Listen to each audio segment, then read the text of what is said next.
ಎಲ್ಲರಿಗೂ ಬೆಳಗಿನ ಶುಭೋದಯಗಳು. ಕನ್ನಡ ಪುಸ್ತಕ ಪ್ರಾಧಿಕಾರ ಬೆಂಗಳೂರು, ಕನ್ನಡ ವಿಭಾಗ, ಸುರಾನ ಕಾಲೇಜ್ ಬೆಂಗಳೂರು ಇವರ ಸಹಯೋಗದೊಂದಿಗೆ ಆಯೋಜಿಸಲ್ಪಟ್ಟ ಅಂಗಳದಲ್ಲಿ ತಿಂಗಳ ಪುಸ್ತಕ ಕಾರ್ಯಕ್ರಮಕ್ಕೆ ಬಂದಿರುವಂತಹ ಸರ್ವರಿಗೂ ಆದರದ ಸ್ವಾಗತ.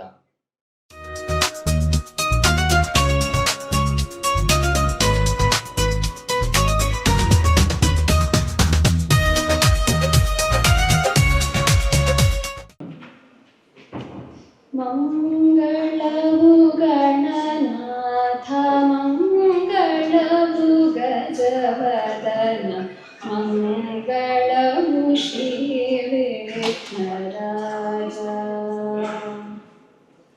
ಮಂಗಳವು ಗಣನಾಥ ಮಂಗಳವು ಗಜವದನ ಮಂಗಳವು ಶ್ರೀ ವಿಘ್ನರಾಜ. ಮೂಕಣ್ಣ ಸುತನಿಗೆ ಮೂಲೋಕ ವಂದ್ಯಗೆ ಮೂಕಣ್ಣ ಸುತನಿಗೆ ಮೂಲೋಕ ವಂದ್ಯ ಮುತ್ತು ಗಣಪಯ್ಯಗೆ ಶುಭ ಮಂಗಳ ಮಂಗಳವು ಶ್ರೀ ವಿಘ್ನರಾಜ. ಶ್ರೀ ಭಾರತೀ ಪತಿಗೆ ಶ್ರೀ ಭೀಮವರದನಿಗೆ ಶ್ರೀ ಭಾರತೀ ಪತಿಗೆ ಶ್ರೀ ಭೀಮವರದನಿಗೆ ಶ್ರೀ ಬಾಲಮುರಳಿಗೆ ಜಯ ಮಂಗಳ ಮಂಗಳವು ಶ್ರೀ ವಿಘ್ನರಾಜ. ಮಂಗಳವು ಗಣನಾಥ ಮಂಗಳವು ಗಜವದನ ಮಂಗಳವು ಶ್ರೀ ವಿಘ್ನರಾಜ. ಮಂಗಳವು ಶ್ರೀ ವಿಘ್ನರಾಜ. ಧನ್ಯವಾದಗಳು ಶ್ರಾವ್ಯ. ಇದೀಗ ಸ್ವಾಗತ ಪ್ರಾಸ್ತಾವಿಕ ನುಡಿ ಕೆ.ಬಿ. ಕಿರಣ್ ಸಿಂಗ್, ಆಡಳಿತಾಧಿಕಾರಿಗಳು, ಕನ್ನಡ ಪುಸ್ತಕ ಪ್ರಾಧಿಕಾರ. ಎಲ್ಲರಿಗೂ ನಮಸ್ಕಾರ. ಇಲ್ಲಿ ಕನ್ನಡ ಸಾಹಿತ್ಯಾಸಕ್ತ ಮನಸ್ಸುಗಳು ಹೆಚ್ಚಿನ ಸಂಖ್ಯೆಯಲ್ಲಿ ಇರೋದರಿಂದ ಕನ್ನಡ ಪುಸ್ತಕ ಪ್ರಾಧಿಕಾರದ ಬಗ್ಗೆ ಒಂದೆರಡು ಮಾತುಗಳನ್ನು ನಿಮಗೆ ಹೇಳಬೇಕು. ಕನ್ನಡ ಪುಸ್ತಕ ಪ್ರಾಧಿಕಾರ ಕನ್ನಡ ಮತ್ತು ಸಂಸ್ಕೃತಿ ಇಲಾಖೆ ವ್ಯಾಪ್ತಿಯಿಂದ ಸ್ಥಾಪಿಸಲ್ಪಟ್ಟಿದೆ. ಬೆಂಗಳೂರಿನ JC ರಸ್ತೆಯಲ್ಲಿರುವ ಕನ್ನಡ ಭವನದಲ್ಲಿ ಈ ಪ್ರಾಧಿಕಾರದ ಕಚೇರಿ ಇದೆ. ಅತ್ಯುತ್ತಮವಾದ ಮೌಲಿಕ ಕನ್ನಡ ಸಾಹಿತ್ಯ ಕೃತಿಗಳನ್ನು ಗುರುತಿಸಿ ಅದನ್ನು ಪ್ರಕಟಿಸೋದು, ಅವುಗಳನ್ನು ಅತ್ಯಂತ ಕಡಿಮೆ ಬೆಲೆಗೆ ಮಾರಾಟ ಮಾಡೋದು, ಓದುಗರು, ಪ್ರಕಾಶಕರು ಹಾಗೂ ಸಾಹಿತಿಗಳ ನಡುವೆ ಒಂದು ಒಳ್ಳೆಯ ಸಂಬಂಧವನ್ನು ಸೃಷ್ಟಿ ಮಾಡೋದು ಕನ್ನಡ ಪುಸ್ತಕ ಪ್ರಾಧಿಕಾರದ ಮುಖ್ಯ ಆಶಯಗಳು. ಇದಕ್ಕೆ ಪೂರಕವಾಗಿ ಬಹಳಷ್ಟು ವರ್ಷಗಳಿಂದ ಕನ್ನಡ ಪುಸ್ತಕ ಪ್ರಾಧಿಕಾರ ನಿರಂತರವಾಗಿ ಕೆಲಸ ಮಾಡ್ತಾ ಇದೆ. ಅದಕ್ಕೆ ರಾಜ್ಯ ಸಚಿವ ಮಟ್ಟದ ಒಬ್ಬರು ಅಧ್ಯಕ್ಷರಿರ್ತಾರೆ, 5 ಜನ ಸದಸ್ಯರಿರ್ತಾರೆ. ಅದನ್ನು ಹೊರತುಪಡಿಸಿ ಆಡಳಿತಾಧಿಕಾರಿಗಳು, ಕಚೇರಿ ಸಿಬ್ಬಂದಿಗಳು ಇರ್ತಾರೆ. ಈ ಪ್ರಸಕ್ತ ಸರ್ಕಾರದ ಅವಧಿಯಲ್ಲಿ ಕನ್ನಡ ಪುಸ್ತಕ ಪ್ರಾಧಿಕಾರಕ್ಕೆ ಅಧ್ಯಕ್ಷರಾಗಿ ಮೈಸೂರಿನ ತುಂಬ ಒಳ್ಳೆಯ ಪ್ರಕಾಶನ ಸಂಸ್ಥೆ ತನುಮನು ಪ್ರಕಾಶನ ಅಂತ, ಅದರ ಪ್ರಕಾಶಕರು ಮಾಲೀಕರು ಡಾಕ್ಟರ್ ಮಾನಸ ಅವರನ್ನ ಕರ್ನಾಟಕ ಸರ್ಕಾರ ಅಧ್ಯಕ್ಷರನ್ನಾಗಿ ನೇಮಕ ಮಾಡಿದೆ. ಅವರ ನೇತೃತ್ವದಲ್ಲಿ ಕನ್ನಡ ಪುಸ್ತಕ ಪ್ರಾಧಿಕಾರ ಅನೇಕ ಕಾರ್ಯಕ್ರಮಗಳನ್ನು ಕಳೆದ 6 ತಿಂಗಳಿಂದ ಹಮ್ಮಿಕೊಳ್ತಾ ಬಂದಿದೆ. ಈ ಅಧ್ಯಕ್ಷರ ಕನಸಿನ ಕೂಸು ಈ ಯೋಜನೆ ಅಂಗಳದಲ್ಲಿ ತಿಂಗಳ ಪುಸ್ತಕ. ಪ್ರತಿ ವರ್ಷವೂ ಪ್ರತಿ ತಿಂಗಳು ಒಂದು ಅತ್ಯುತ್ತಮವಾದ ಕನ್ನಡ ಪುಸ್ತಕದ ಬಗ್ಗೆ ಒಬ್ಬ ಸಾಹಿತಿಯನ್ನು ಕರೆಸಿ ಅವರ ಮೂಲಕ ಆ ಕೃತಿಯ ಪರಿಚಯವನ್ನು ಓದುಗರಿಗೆ ತಲುಪಿಸೋದು ಈ ಯೋಜನೆಯ ಮುಖ್ಯ ಆಶಯ. ಈ ಪರಿಕಲ್ಪನೆ ಮೂಡಿದ್ದು ನಮ್ಮ ಅಧ್ಯಕ್ಷರು ಡಾಕ್ಟರ್ ಮಾನಸ ಅವರ ಒತ್ತಾಸೆಯಿಂದ ಪುಸ್ತಕ ಪ್ರಾಧಿಕಾರ ಅವರ ಆಲೋಚನೆಯನ್ನು ಕಳೆದ ತಿಂಗಳು ಆರಂಭ ಮಾಡಿತು.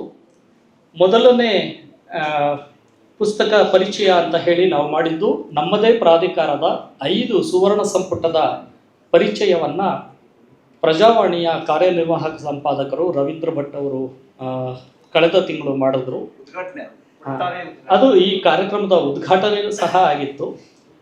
ಈ ಮಾಲಿಕೆಯ 2ನೇ ಕಾರ್ಯಕ್ರಮ ಇವತ್ತು ಸುರಾನ ಕಾಲೇಜಿನ ಸಹಯೋಗದೊಂದಿಗೆ ಇಲ್ಲಿ ಆಯೋಜನೆ ಮಾಡೋದಕ್ಕೆ ಪುಸ್ತಕ ಪ್ರಾಧಿಕಾರ ತುಂಬ ಹರ್ಷ ವ್ಯಕ್ತಪಡಿಸುತ್ತೆ. ನಾವು ಗಮನಿಸಿರುವ ಹಾಗೆ ಸುರಾನ ಕಾಲೇಜು ಸಾಂಸ್ಕೃತಿಕ ಕಾರ್ಯಕ್ರಮಗಳಿಗೆ ತುಂಬ ಹೆಚ್ಚಿನ ಪ್ರೋತ್ಸಾಹ ಕೊಡ್ತಾ ಬಂದಿದೆ. ಪುಸ್ತಕ ಪ್ರಾಧಿಕಾರ ನಾವು ಮೊದಲು ಯೋಚನೆ ಮಾಡಿದ್ದೇ ಸುರಾನ ಕಾಲೇಜು, ಬೇರೆಯವ್ರನ್ನ ನಾವು ಕೇಳಕ್ಕೆ ಹೋಗಲಿಲ್ಲ. ಯಾವುದೇ ಒಂದು ಒಳ್ಳೆಯ ಕಾರ್ಯಕ್ರಮ ಸಾಂಸ್ಕೃತಿಕವಾಗಿ ಅದಕ್ಕೆ ಮೌಲಿಕತೆ ತಂದು ಕೊಡಬೇಕು ಅಂದರೆ ಈ ಕಾಲೇಜಿನ ವಿದ್ಯಾರ್ಥಿಗಳು, ಪ್ರಾಧ್ಯಾಪಕ ವರ್ಗ, ವಿಶೇಷವಾಗಿ ಡಾಕ್ಟರ್ ವತ್ಸಲಾ ಮೋಹನ್, ಸುಷ್ಮಾ ಅವರು, ಕನ್ನಡ ವಿಭಾಗದ ಎಲ್ಲ ಪ್ರಾಧ್ಯಾಪಕರು ನಿರಂತರವಾಗಿ ಸಹಕಾರ ಕೊಡ್ತಾ ಇರೋದನ್ನು ನೋಡ್ತಾ ಇದ್ದೇವೆ. ಅದರ ಜೊತೆ ಈ ಕಾಲೇಜಿನ ಪ್ರಾಂಶುಪಾಲರು KN ವೀಣಾ ಅವರು ನಮಗೆ ಬಂದು ಕೇಳಿದ ಕೂಡಲೇ ಅವರು ಈ ಕಾರ್ಯಕ್ರಮಕ್ಕೆ ಒಪ್ಪಿಗೆ ಸೂಚಿಸಿದ್ರು. ಹಾಗಾಗಿ ಈ ಕಾರ್ಯಕ್ರಮ ಇವತ್ತು ಈ ಕಾಲೇಜಿನಲ್ಲಿ ನಾವು ಏರ್ಪಡಿಸಿದ್ದೇವೆ. ಇದು ಒಂದು ಸೂಕ್ಷ್ಮವಾದ ಸಂಕ್ಷಿಪ್ತವಾದ ಹಿನ್ನೋಟ. ಮುಖ್ಯ ಇದಕ್ಕೆ ಬರೋದಾದರೆ, ಇವತ್ತು ಬೆಟ್ಟದ ಜೀವ ಡಾಕ್ಟರ್ ಶಿವರಾಮ್ ಕಾರಂತರ ಬಹುಚರ್ಚಿತ ಮತ್ತು ಬಹು ಮಹತ್ವದ ಕೃತಿ. ಈ ಕೃತಿಯನ್ನು ಕುರಿತು ನಾವು ಮಾತಾಡಬೇಕು ಅಂತ P. ಶೇಷಾದ್ರಿ ಅವರನ್ನ ನಮ್ಮ ಅಧ್ಯಕ್ಷರು ಸಂಪರ್ಕ ಮಾಡಿ ಕೇಳಿಕೊಂಡಾಗ ಅವರು ಆ ಕಾದಂಬರಿಯನ್ನು ಚಲನಚಿತ್ರವಾಗಿ ನಿರ್ದೇಶಿಸಿ ಅದರ ಬಗ್ಗೆ ಬಹಳಷ್ಟು ಇಡೀ ರಾಷ್ಟ್ರ ಮಟ್ಟದಲ್ಲಿ ಹೆಸರು ತಂದುಕೊಟ್ಟಂತಹ ನಿರ್ದೇಶಕರು P. ಶೇಷಾದ್ರಿ. ಅವರಿಗಿಂತ ಹೆಚ್ಚು ಸೂಕ್ತ ಅಂತ ನಮಗೆ ಬೇರೆ ಯಾರು ಅನ್ನಿಸ್ಲಿಲ್ಲ. ಹಾಗಾಗಿ ಶೇಷಾದ್ರಿ ಅವರನ್ನ ಈ ಬೆಟ್ಟದ ಜೀವ ಕೃತಿ ಕುರಿತು ಮಾತಾಡಬೇಕು ಅಂತ ಕೋರಿದ್ವಿ. ಡಾಕ್ಟರ್ ಮಾನಸ ಅವರು ಅವರನ್ನು ಸಂಪರ್ಕಿಸಿ ಕೇಳಿದ ಕೂಡಲೇ ಅವರು ಈ ಕಾರ್ಯಕ್ರಮಕ್ಕೆ ಬರಲು ಒಪ್ಕೊಂಡ್ರು.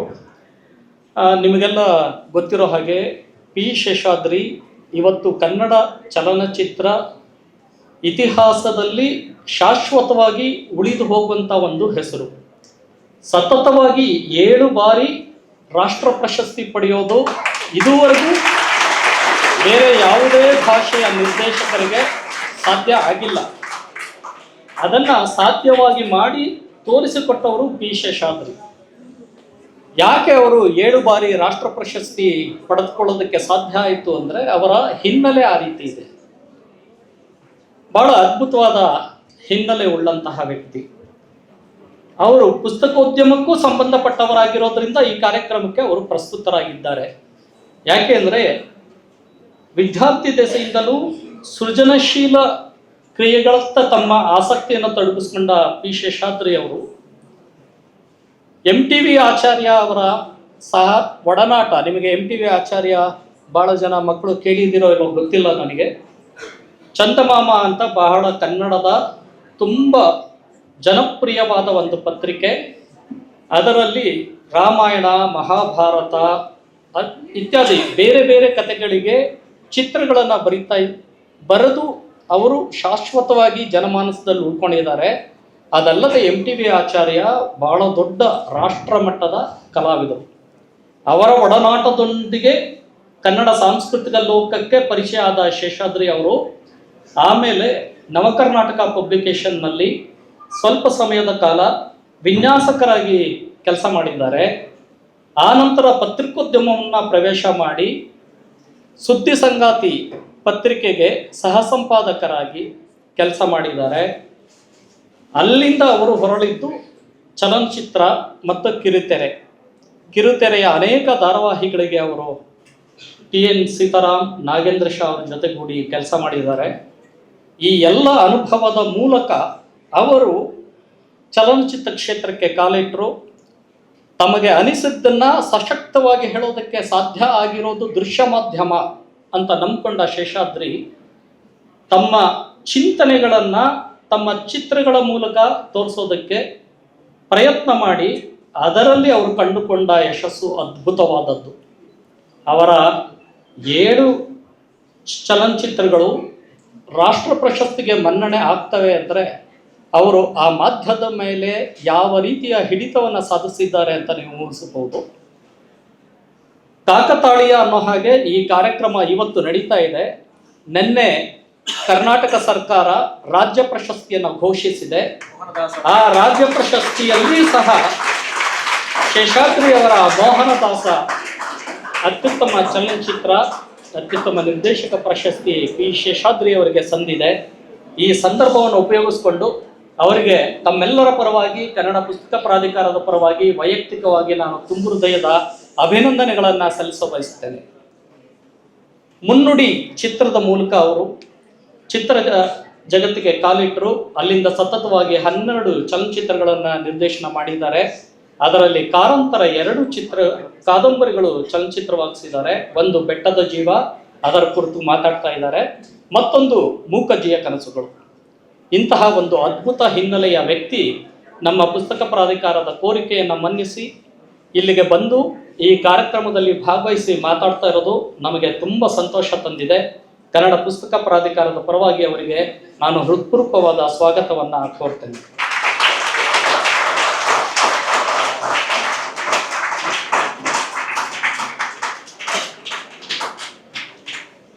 ಹಾಗೆ ಈ ಕಾರ್ಯಕ್ರಮದ ಅಧ್ಯಕ್ಷತೆ ವಹಿಸಿರುವಂತಹ ಡಾಕ್ಟರ್ ಮಾನಸ ಅವರಿಗೂ ಸಹ ಕನ್ನಡ ಪುಸ್ತಕ ಪ್ರಾಧಿಕಾರ ಈ ಕಾರ್ಯಕ್ರಮಕ್ಕೆ ತುಂಬು ಹೃದಯದಿಂದ ಸ್ವಾಗತವನ್ನು ಕೋರುತ್ತೆ.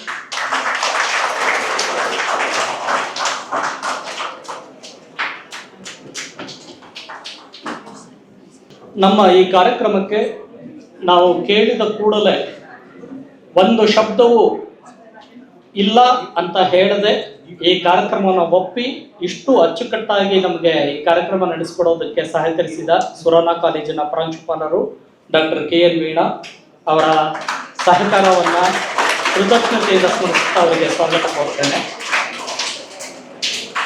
ಹಾಗೆ ಕನ್ನಡ ವಿಭಾಗದ ಮುಖ್ಯಸ್ಥರು ಡಾಕ್ಟರ್ ವತ್ಸಲಾ ಮೋಹನ್ ನಿರಂತರವಾಗಿ ಪ್ರಾಧಿಕಾರದ ಅನೇಕ ಕಾರ್ಯಕ್ರಮಗಳಿಗೆ ಅವರು ಸಹಕಾರ ಕೊಟ್ಟಿದ್ದಾರೆ. ಅವ್ರಿಗೆ ಸ್ವಾಗತ ಕೋರ್ತೇನೆ. ಅವರ ಜೊತೆಯಲ್ಲಿ ಈ ಕಾಲೇಜಿನ PU ಕಾಲೇಜಿನ ಪ್ರಾಂಶುಪಾಲರು ಚಂದ್ರಶೇಖರಪ್ಪ ಅವರು ದಯಮಾಡಿ ಬನ್ನಿ. ನಿಮಗೂ ಪ್ರಾಧಿಕಾರ ಸ್ವಾಗತ. ಈ ಕಾರ್ಯಕ್ರಮಕ್ಕೆ ಅಂಕಿತ ಪ್ರಕಾಶನದ ಮುಖ್ಯಸ್ಥರು ಪ್ರಕಾಶ್ ಕಂಬತ್ತಳ್ಳಿ ಬಂದಿದ್ದಾರೆ. ಅವರು ನಮ್ಮ ಪುಸ್ತಕ ಪ್ರಾಧಿಕಾರದ ಮಾಜಿ ಸದಸ್ಯರು ಸಹ. ಅವರಿಗೂ ಈ ಕಾರ್ಯಕ್ರಮಕ್ಕೆ ಸ್ವಾಗತ ಕೋರ್ತೇನೆ. ಇದಲ್ಲದೆ ಕನ್ನಡ ವಿಭಾಗದ ಡಾಕ್ಟರ್ ಸುಷ್ಮಾ, ಮಹೇಶ್ ಅವರು, ಮಂಜುಳಾ ಮೇಡಮ್ ಅವರು, ಇವರೆಲ್ಲರಿಗೂ ಕನ್ನಡ ಪುಸ್ತಕ ಪ್ರಾಧಿಕಾರ ತುಂಬು ಹೃದಯದಿಂದ ಸ್ವಾಗತ ಕೋರುತ್ತೆ. ನೀವೆಲ್ಲ ಮಕ್ಕಳು ತುಂಬ ಆಸಕ್ತಿಯಿಂದ ಭಾಗವಹಿಸಿದ್ದೀರಿ.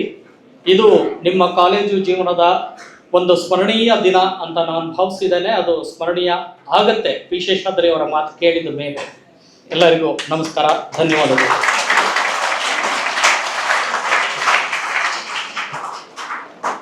ಸ್ವಾಗತ ನುಡಿ ನಡೆಸಿಕೊಟ್ಟ ಕಿರಣ್ ಸಿಂಗ್ ಅವರಿಗೆ ಧನ್ಯವಾದಗಳು. ಇದೀಗ ಕಾರ್ಯಕ್ರಮದ ಬಹುಮುಖ್ಯ ಘಟ್ಟ. ನಾನು ಸೇರಿದಂತೆ ಇಲ್ಲಿರುವ ಹಲವಾರು ಯುವ ಮನಸ್ಸುಗಳು ನಿಮ್ಮ ಮಾತುಗಳನ್ನು ಕೇಳೋದಕ್ಕೆ ಬಹುಮುಖ್ಯವಾಗಿ ಕಾಯ್ತಾ ಇದ್ದೀವಿ ಸರ್. ಬೆಟ್ಟದ ಜೀವ ಕೃತಿಯ ಕುರಿತು ಮಾತನಾಡೋದಕ್ಕೆ ಬರಮಾಡಿಕೊಳ್ತಾ ಇದ್ದೇನೆ ಪಿ ಶೇಷಾದ್ರಿ ಅವರನ್ನು. ಎಲ್ರಿಗೂ ನಮಸ್ಕಾರ. ಈ ವೇದಿಕೆಗೆ ಬಂದಾಗ 2 ಸಂತೋಷ ಆಯಿತು. ಮೊದಲನೇದು, ನನ್ನ ಸೋದರ ಅದ್ಭುತವಾಗಿ ಕನ್ನಡ ಮಾತಾಡ್ತೀರಿ. ನಿಜವಾಗಿಯೂ ನಾನು ಚಪ್ಪಾಳೆ.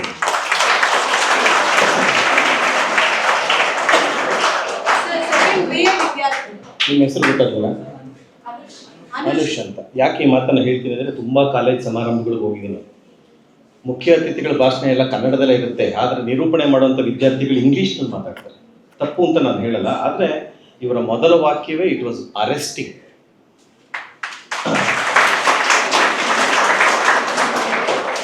ಇದು ನೋಡಿದಾಗೆಲ್ಲ ಅನಿಸುತ್ತೆ, ನಾವು ಯಾವಾಗಲೂ ಮಾತಾಡ್ತಾ ಇರ್ತೀವಿ ಕರ್ನಾಟಕದಲ್ಲಿ ಕನ್ನಡಕ್ಕೆ ಪ್ರಾಮುಖ್ಯತೆ ಕಡಿಮೆ ಆಗಿದೆ, ಕನ್ನಡ ಸಾಯ್ತಾ ಇರುವಂಥ 200 ಭಾಷೆಗಳಲ್ಲಿ ಒಂದು ಅಂತ ಎಲ್ಲ ಮಾತಾಡ್ತಾ ಇರ್ತೀವಿ. ಈ ಯುವಕರನ್ನು ನೋಡಿದಾಗ ನನಗೆ ನಂಬಿಕೆ ಬರುತ್ತೆ, ಕನ್ನಡ ಇನ್ನೂ 1000 ವರ್ಷ ಬದುಕಿರುತ್ತೆ. ಅಭಿನಂದನೆಗಳು ಅನುಷ್, ಅಭಿನಂದನೆಗಳು. ಓಕೆ, ನಿಮ್ಮಲ್ಲಿ ಎಷ್ಟು ಜನಕ್ಕೆ ಕನ್ನಡ ಬರಲ್ಲ? ಹೌದಾ? ಮತ್ತೆ ಮಾತಾಡ್ತಾರಲ್ಲ ಈ ಕಡೆ ಯಾಕೆ? ಏನಾದ್ರು ಮಾರ್ನಿಂಗ್ ಶೋ ಇತ್ತಾ ಯಾವ್ದಾದ್ರು? ಯಾವುದು ಬಿಡುಗಡೆ ಆಗಿಲ್ಲ ಸಿನಿಮಾ. ಓಕೆ, ಆಗಲಿ. ನಿಮ್ಗೆಲ್ರಿಗೂ ಕನ್ನಡ ಬರುತ್ತೆ ಅಂತ ಕೇಳಿ 2ನೇ ಸಂತೋಷ ಆಯಿತು. 3ನೇ ಸಂತೋಷಕ್ಕೊಂದು ಕಾರಣ ಇದೆ. ನಾನು 2011ರಲ್ಲಿ ಇದೇ ಬೆಟ್ಟದ ಜೀವ ಚಲನಚಿತ್ರಕ್ಕೆ ರಾಷ್ಟ್ರ ಪ್ರಶಸ್ತಿಯನ್ನು ಪಡೆಯೋಕೆ ಹೋದಾಗ ಆ ಹಾಲು ಇದಕ್ಕಿಂತ ಹೀಗೆ ಇತ್ತು, ಸೆಮಿ ಸರ್ಕಿಲ್, ಅರ್ಧ ಚಂದ್ರಾಕೃತಿಯಲ್ಲಿತ್ತು. ನನಗೆ ಅದನ್ನು ನೆನಪಿಸ್ತು ಈ ಹಾಲು. ತುಂಬ ಚೆನ್ನಾಗಿದೆ ಹಾಲು.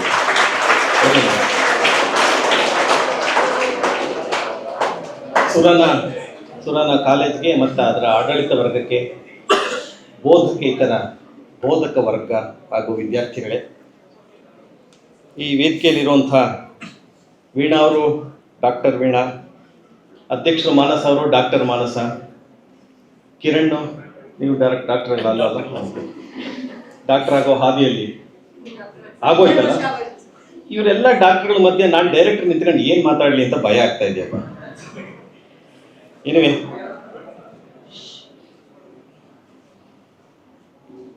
ಮೊದಲ ಪ್ರಶ್ನೆ, ಬೆಟ್ಟದ ಜೀವ ಯಾರು ಓದಿದ್ದೀರಿ? ಯಾರಾದರೂ ಒಬ್ರು ಓದಿದ್ದೀರಾ? ಒಂದು ವಿದ್ಯಾರ್ಥಿನ ನೀವು? ಇಲ್ಲ. ಓಕೆ, ಇವರು ವಿದ್ಯಾರ್ಥಿ ಅಲ್ಲ. ನೀವು ವಿದ್ಯಾರ್ಥಿಗಳಲ್ಲಿ ಯಾರು ಓದಿದ್ರು? ಯಾರು ಓದಿಲ್ಲ? ಓದದೇ ಇದ್ರೆ ನನ್ನ ಮಾತು ಕೇಳೋದಕ್ಕೆ ನೀವು ಸಮರ್ಥರಿದ್ದೀರಿ, ಅರ್ಹರಿದ್ದೀರಿ. ಯಾಕೆ ಅಂತಂದ್ರೆ, ಓಕೆ, ಇದಾದ್ಮೇಲೆ ನಿಮ್ಮಲ್ಲಿ ಎಷ್ಟು ಜನ ಓದ್ತಿರೋ ಗೊತ್ತಿಲ್ಲ, ಎಷ್ಟೊಂದು 200 ಜನ ವಿದ್ಯಾರ್ಥಿಗಳು, 150 ಜನ ಇರ್ಬೋದಲ್ಲ. 10 ಜನ ವಿದ್ಯಾರ್ಥಿಗಳು ಓದಿದ್ರು ನನಗೆ ಸಮಾಧಾನ. ನನಗಷ್ಟೇ ಇಲ್ಲ, ಶಿವರಾಮ್ ಕಾರಂತರ ಆತ್ಮಕ್ಕೆ ಸಮಾಧಾನ ಆಗುತ್ತೆ.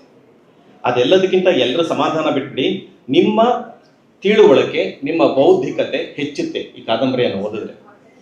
ಒಂದು ಕಾದಂಬರಿ, ಇದನ್ನೇ ಆಧರಿಸಿ ನಾನು 2010ರಲ್ಲಿ ಸಿನಿಮಾ ಮಾಡಿದ್ದೀನಿ. ಕಾದಂಬರಿ ಓದಬೇಕು ಅಂದ್ರೆ ಒಂದು ದಿವಸಕ್ಕೆ ಓದಕ್ಕೆ ಸಾಧ್ಯ ಇಲ್ಲ ಅಲ್ವಾ? ಪುಸ್ತಕ ಕೊಂಡ್ಕೋಬೇಕು ಅಥವಾ ಆರ್ಕೈವ್ಸಲ್ಲಿ ಏನಾದರೂ ಇದೆಯಾ ಅಂತ ನೋಡಿ ಅದನ್ನು ಡೌನ್ಲೋಡ್ ಮಾಡ್ಕೋಬೇಕು, PDF ಮಾಡ್ಕೊಂಡು ಓದಬೇಕು. ಅದು ಕಷ್ಟ ಅನ್ನೋದಾದರೆ ನಿಮ್ಗೆ ಇನ್ನೂ ಒಂದು ಸುಲಭವಾದ ಮಾರ್ಗ ಇದೆ. ಇದನ್ನು ನಾನು ಸಿನಿಮಾ ಮಾಡಿದ್ದೇನೆ 2010ರಲ್ಲಿ. ಆ ಸಿನಿಮಾಗೆ ನೀವೇನು ದುಡ್ಡು ಕೊಟ್ಟು ನೋಡಬೇಕಾಗಿಲ್ಲ, ಯೂಟ್ಯೂಬಲ್ಲಿ ಉಚಿತವಾಗಿದೆ. ಅದನ್ನಾದರೂ ನೋಡಿ. ನೀವು ನೋಡ್ತೀರಿ ಅಂತ ಪ್ರಾಮಿಸ್ ಮಾಡಿದ್ರೆ ನಾನು ಮಾತು ಮುಂದುವರಿಸ್ತೀನಿ. ಸುಮ್ಮನೆ ಪ್ರಾಮಿಸ್ ಮಾಡುವಾಗಿಲ್ಲ. ಯಾಕೆ ಅಂದರೆ ನನಗೆ ವ್ಯೂಸ್ ಗೊತ್ತಾಗುತ್ತೆ. ಇವತ್ತು ಬೆಳಗ್ಗೆ ಎಷ್ಟಿದೆ ಅಂತ ನೋಡ್ಕೊಂಡ್ಬಂದಿದ್ದೀನಿ, ನಾಳೆ ಎಷ್ಟಿದೆ ಅಂತ ಗೊತ್ತಾಗುತ್ತೆ. ಹಂಗಾಗಿ ನೀವೆಲ್ಲ ಸುಮ್ಮನೆ ಪ್ರಾಮಿಸ್ ಮಾಡೋಂಗಿಲ್ಲ. ಅಟ್ಲೀಸ್ಟ್ ನೋಡೋಕೆ ಪ್ರಯತ್ನ ಪಡಿ. ಆಮೇಲೆ ನಿಮಗೆ ಗೊತ್ತಾಗುತ್ತೆ. ಆ ಸಿನಿಮಾನ ಆಮೇಲೆ ನನ್ನ ಮಾತನ್ನು ಕೇಳಿ ವಿಮರ್ಶೆ ಮಾಡ್ಕೋಬೋದು, ನಿಮಗೆ ಅವಶ್ಯಕತೆ ಇದೆಯಾ ಇಲ್ವಾ ಅಂತ. ನೀವು ಮಾತಾಡ್ತಾ ಇದ್ರೆ ಮಾರ್ಕ್ಸ್ ಕಡಿಮೆ ಆಗ್ಬಿಡುತ್ತೆ ಅಲ್ವಾ? ಪ್ರಾಜೆಕ್ಟ್ ಅಂತ ಬೇರೆ ಹೇಳಿದ್ದಾರೆ ಮೇಡಮ್, ಮಾರ್ಕ್ಸ್ ಕಡಿಮೆ ಆಗ್ಬಿಡುತ್ತೆ ಮಾತಾಡ್ತಾ ಇದ್ರೆ. ನಿಮ್ಗೆ ಇಷ್ಟ ಇದೆಯೋ ಇಲ್ವೋ, ಕಿವಿ ಮೇಲೆ ಬೀಳುತ್ತೋ ಇಲ್ವೋ, ಮೌನವಾಗಿರಿ. ಯಾಕೆ ನಾನು ಹೇಳ್ತೀನಿ ಅಂತಂದ್ರೆ, ಇದ್ಯಾರೋ ನಿಮ್ಮ ಪಕ್ಕದ ವಿದ್ಯಾರ್ಥಿಗೆ ಆಸಕ್ತಿ ಇರುತ್ತೆ, ಅವ್ನು ಕೇಳಿಸ್ಕೊತಾನೆ. ನಿಮ್ಮ ಮಾತಿನಿಂದ ಅವ್ನಿಗೆ ಯಾಕೆ ತೊಂದರೆ ಆಗಬೇಕು? ನಿಮ್ಗೆ ಇಷ್ಟ ಇಲ್ಲ ಅಂದ್ರೆ ಸುಮ್ಮನೆ ಬಿಡಿ. ಇಲ್ಲಾಂದ್ರೆ ಈಗಲೂ ಒಂದು ಅವಕಾಶ ಇದೆ. ಇಷ್ಟ ಇಲ್ಲದೆ ಇರೋರು, ಮಾತಾಡಬೇಕು ಅನ್ನೋರು ಹೊರಗೆ ಹೋಗ್ಬೋದು, ನಾನು ಮೇಡಮ್ ಪರ್ಮಿಷನ್ ತಗೋತೀನಿ. ಇಲ್ಲ ಅಂದ್ರೆ ಸುಮ್ಮನೆ ಇರಿ. ನನಗೂ ಉತ್ಸಾಹ ಬರುತ್ತೆ. ನೀವು ಕೇಳ್ತಾ ಇದ್ದೀರೋ ಇಲ್ವೋ, ಮೌನವಾಗಿದ್ರೆ ನನಗೂ ಉತ್ಸಾಹ ಬರುತ್ತೆ, ನಿಮ್ಮ ಪಕ್ಕದ ವಿದ್ಯಾರ್ಥಿಗೂ ಅನುಕೂಲ ಆಗುತ್ತೆ ಅನ್ನೋ ಮಾತನ್ನು ಹೇಳಿ ನಾನು ಮಾತನ್ನು ಪ್ರಾರಂಭ ಮಾಡ್ತೀನಿ. ನೀವು ಓದಿಲ್ಲ ಅಂತ ಹೇಳಿದ್ರೆ ಅಟ್ಲೀಸ್ಟ್ ನೋಡಿ. ಕಾಣಿಸ್ತಾ ಇದೆಯಾ ಪುಸ್ತಕ? ಇದು ಬೆಟ್ಟದ ಜೀವ. ಇದು ಬರೆದದ್ದು ಸರಿಯಾಗಿ ಈಗ 2025ರಲ್ಲಿ ಇದೀವಿ. 1935ನೇ ಇಸ್ವಿಯಲ್ಲಿ ಮೊದಲ ಪ್ರತಿ ಮುದ್ರಣವಾಯಿತು. ಎಷ್ಟು ವರ್ಷ ಆಯ್ತು ಇಲ್ಲಿಗೆ? ಎಷ್ಟು ವರ್ಷ ಆಯ್ತು? 90 ವರ್ಷ ಆಯ್ತು. ಈ ಕೃತಿ ಪ್ರಕಟವಾಗಿ 90 ವರ್ಷ ಆಯ್ತು. 90 ವರ್ಷದಲ್ಲಿ ಯಾರೂ ಇಲ್ಲದೆ ಇರೋದ್ರಿಂದ ಇದು ಅತಿ ಏನಂತಾರೆ, ಕ್ಲಾಸಿಕ್ ಅಂತ ಕರಿತೀವಿ. ಒಂದು ಕ್ಲಾಸಿಕ್ ಕೃತಿ ಶಿವರಾಮ್ ಕಾರಂತರದು. ಇದನ್ನು ಬರೆದಾಗ ಕಾರಂತರು, ಶಿವರಾಮ್ ಕಾರಂತನಾದ್ರೂ ನೋಡಿದ್ದೀರಾ? ಯಾರಾದ್ರೂ ನೋಡಿದ್ದೀರಾ? ಅವ್ರ ಮಹತ್ವ ಏನು ಗೊತ್ತಾ? ಒಬ್ಬರೇ ನಾನು ನೋಡಿರೋದು. ಇವರು ನೋಡಿದಾರಂತೆ. ಅವ್ರು ನೋಡಿದ್ದಾರೆ. ಅಲ್ಲ, ನೋಡಿದ್ದಾರೆ ಅಂದ್ರೆ ಫೋಟೋದಲ್ಲ ಕೇಳಿದ್ದು, ಎದುರುಗಡೆ ಯಾರಾದ್ರೂ ನೋಡಿದಾರ ಅಂತ ಕೇಳಿದ್ದು. ಎಸ್, ಶಿವರಾಮ್ ಕಾರಂತರು, ಡಾಕ್ಟರ್ ಕೆ ಶಿವರಾಮ್ ಕಾರಂತರು ಕನ್ನಡಕ್ಕೆ ಜ್ಞಾನಪೀಠ ಪ್ರಶಸ್ತಿಯನ್ನ ತಂದುಕೊಟ್ಟಂತಹ ಮಹತ್ವದ ಲೇಖಕ. ಅವ್ರು ಓದಿದ್ದೆಷ್ಟು ಗೊತ್ತಾ? ನೀವೆಲ್ಲ PU ಕಾಲೇಜ್, ಡಿಗ್ರಿ ಕಾಲೇಜ್ ಇರ್ಬೇಕಲ್ಲ ಇವರೆಲ್ಲ? ಎಲ್ಲ ಡಿಗ್ರಿ ಕಾಲೇಜು. ನಿಮ್ಮಷ್ಟು ಓದಿರ್ಲಿಲ್ಲ ಶಿವರಾಮ್ ಕಾರಂತರು, ನಿಮ್ಮಷ್ಟು ಓದಿರ್ಲಿಲ್ಲ. ಅವರ ಜ್ಞಾನ ಭಂಡಾರ ಇದೆಯಲ್ಲ, ಅಪರಿಮಿತವಾದಂಥದ್ದು. ಓದು ಮುಖ್ಯನ, ಅನುಭವ ಮುಖ್ಯನ? ನಾವು ಅದನ್ನ ಯಾವಾಗಲೂ ಓದ್ದೋರೆಲ್ಲ ಬುದ್ಧಿವಂತರು ಅಂತ ನಾವು ಭ್ರಮೆಯಲ್ಲಿ ಇರ್ತೀವಿ. ಓದ್ದೋರೆಲ್ಲ ಬುದ್ಧಿವಂತರಾಗಬೇಕಾಗಿಲ್ಲ. ಅಕ್ಷರಾಭ್ಯಾಸ ಬೇರೆ, ವಿದ್ಯೆ ಬೇರೆ. ವಿದ್ಯೆ ಅನ್ನೋದು ಅಕ್ಷರದಿಂದ ಬರುವಂಥದ್ದಲ್ಲ, ಅನುಭವದಿಂದಲೂ ವಿದ್ಯೆ ಬರುತ್ತೆ. ನಮ್ಮಲ್ಲಿ ಎಷ್ಟೋ ಜನ ಜನಪದ ಕವಿಗಳು ಹಾಡನ್ನ ಕಟ್ತಾರೆ, ಕತೆ ಹೇಳ್ತಾರೆ. ನಿಮ್ಮನೇಲಿ ಅಜ್ಜ ಅಜ್ಜಿ ಇದರ ಇಲ್ಲೋ ಗೊತ್ತಿಲ್ಲ. ನಾನು ಅಥವಾ ನನ್ನ ತಲೆಮಾರಿನವರೆಲ್ಲ ಅಜ್ಜ ಅಜ್ಜಿಯ ಕತೆಗಳನ್ನ ಕೇಳ್ತಾ ಬಂದ್ವಿ. ನಿಮ್ಮಲ್ಲಿ ಯಾರಾದ್ರೂ ಅಜ್ಜ ಅಜ್ಜಿ ಕತೆ ಕೇಳಿದ್ರೆ ನೀವೆಲ್ಲ ಪುಣ್ಯವಂತರು ಅಂತ ಭಾವಿಸ್ತೀನಿ. ಅವ್ರೇನೂ ಓದಿರ್ಲಿಲ್ಲ, ಅದ್ಭುತವಾದ ಕತೆ ಹೇಳ್ತಾ ಇದ್ರು, ಹಾಡುಗಳನ್ನ ಹೇಳ್ತಾ ಇದ್ರು. ಅದನ್ನೆಲ್ಲ ಕೇಳಿ ನಾವು ಬೆಳೆದಿದ್ದೀವಿ ಅಲ್ವಾ ಮೇಡಮ್? ದುರದೃಷ್ಟವಶಾತ್ ನಿಮ್ಗೆ ಅದೃಷ್ಟ ಇಲ್ಲ, ಇರ್ಲಿ. ಇವತ್ತೆಲ್ಲ ನೀವೆಲ್ಲ ಗೂಗಲ್ನ ಕೂಸುಗಳು, ಗೂಗಲ್ ಅಥವಾ ಯೂಟ್ಯೂಬ್ ಅಥವಾ ಇನ್ಸ್ಟಾಗ್ರಾಮ್, ಫೇಸ್ಬುಕ್, ಅದು ನಿಮ್ಮ ಗುರುಗಳಾಗಿದೆ. ಈ ಗುರುಗಳಿಗಿಂತ ಹೆಚ್ಚು ದೊಡ್ಡ ಗುರುಗಳು ಅವರೆಲ್ಲ. ಇರ್ಲಿ, ಆ ಮಾತಿಗೆ ಹೋಗಲ್ಲ. ಶಿವರಾಮ್ ಕಾರಂತರ ಬಗ್ಗೆ ಹೇಳ್ತಾ ಇದ್ದೆ. ಶಿವರಾಮ್ ಕಾರಂತರು ಈ ಕಾದಂಬರಿಯನ್ನ ಅವರ ಮನಸ್ಸಿನಲ್ಲಿ ಮೂಡಿದ್ದು 1932 ಈ ಕಾದಂಬರಿಯನ್ನ ಬರೀಬೇಕು ಅಂತ. ಯಾಕೆ ಅದು ಕಾದಂಬರಿ ಬರೀಬೇಕು ಅಂತ ಅನಿಸ್ತು? ಅವರೇ ಹೇಳ್ಕೋತಾರೆ. ಅವ್ರದ್ದು ಈ ಕಾದಂಬರಿಯ ಮುನ್ನುಡಿಯಲ್ಲೂ ಬರೆದಿದ್ದಾರೆ. ಈ ಪುಸ್ತಕದ ಬೆಲೆ 8 ರೂಪಾಯಿ.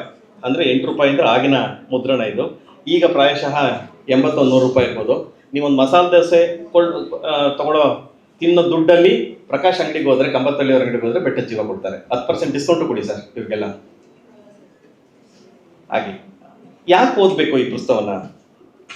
ಈ ಪುಸ್ತಕ ನಮಗೆ ಬರೀ ಕಥೆಯನ್ನ ಹೇಳಲ್ಲ, ಒಂದು ಬದುಕಿನ ಅನುಭವವನ್ನು ಕೊಡುತ್ತೆ. ಅನುಭವದ ಜೊತೆಗೆ 90 ವರ್ಷಗಳ ಹಿಂದೆ ಕರ್ನಾಟಕ ಅಥವಾ ಅವಾಗಿನ ಕರ್ನಾಟಕ ಆಗಿರಲಿಲ್ಲ, ಕನ್ನಡ ನಾಡು ಅಥವಾ ಮಲೆನಾಡು ಹೇಗಿತ್ತು, ಅಲ್ಲಿಯ ವ್ಯಕ್ತಿಗಳು ಹೇಗಿದ್ರು, ಅವರ ಅನುಭವ ಏನು, ಅವ್ರ ಜ್ಞಾನ ಏನು, ಅವ್ರ ಬದುಕು ಹೇಗಿತ್ತು ಅನ್ನೋದನ್ನ ನಮ್ಗೆ ಹೇಳ್ತಾ ಹೋಗುತ್ತೆ. ಬರೆಯೋದಕ್ಕೆ ಮುಂಚೆ ಅವರು ಯಾತಕ್ಕೆ ಬರದೆ ಅಂತ ಅವರ ಹುಚ್ಚು ಮನಸ್ಸಿನ 10 ಮುಖಗಳು ಅಂತ ಅವರ ಆತ್ಮಕಥೆ ಇದೆ. ಆ ಆತ್ಮಕಥೆಯಲ್ಲಿ ಹೇಳ್ತಾರೆ. ಆಗ್ಲೇ ನಾನು ಹೇಳಿದಾಗೆ ಮನುಷ್ಯನಿಗೆ ವಿದ್ಯೆ ಅಂದ್ರೆ ಓದು ಎಷ್ಟು ಮುಖ್ಯನೋ ಪ್ರವಾಸ ಕೂಡ ಅಷ್ಟೇ ಮುಖ್ಯ. ಅವ್ರು ತುಂಬಾ ಟ್ರಾವೆಲ್ ಮಾಡ್ತಾ ಇದ್ರು. ಶಿವರಾಮ್ ಕಾರಂತರು ಕಾಲ್ನಡಿಗೆಯಲ್ಲಿ, ಆಗಿನ ಕಾಲದಲ್ಲಿ ಅಷ್ಟು ವಾಹನದ ಸೌಕರ್ಯ ಇರಲಿಲ್ಲ, ಒಂದೂರಿಂದ ಮತ್ತೊಂದೂರಿಗೆ ಕಾಲ್ನಡಿಗೆಯಲ್ಲಿ ಪ್ರವಾಸ ಮಾಡೋರು. ಮನುಷ್ಯನನ್ನ ಅಧ್ಯಯನ ಮಾಡೋರು. ಅಧ್ಯಯನ ಅಂತಂದ್ರೆ ಮನುಷ್ಯನ ಓದು, ಅವನನ್ನು ಓದು ಅಂದ್ರೆ ಈ ಓದು ಅಲ್ಲ, ಅವನ ಬದುಕನ್ನ, ಅವನ ಜ್ಞಾನವನ್ನ, ಅವನ ಮಾತುಗಳನ್ನ ಕೇಳಿಸ್ಕೊಳ್ಳೋದ್ರ ಮೂಲಕ ಒಂದು ಮನುಷ್ಯನನ್ನ ಅರ್ಥ ಮಾಡ್ಕೊಳ್ಳೋಕೆ ಪ್ರಯತ್ನ ಪಡೋರು.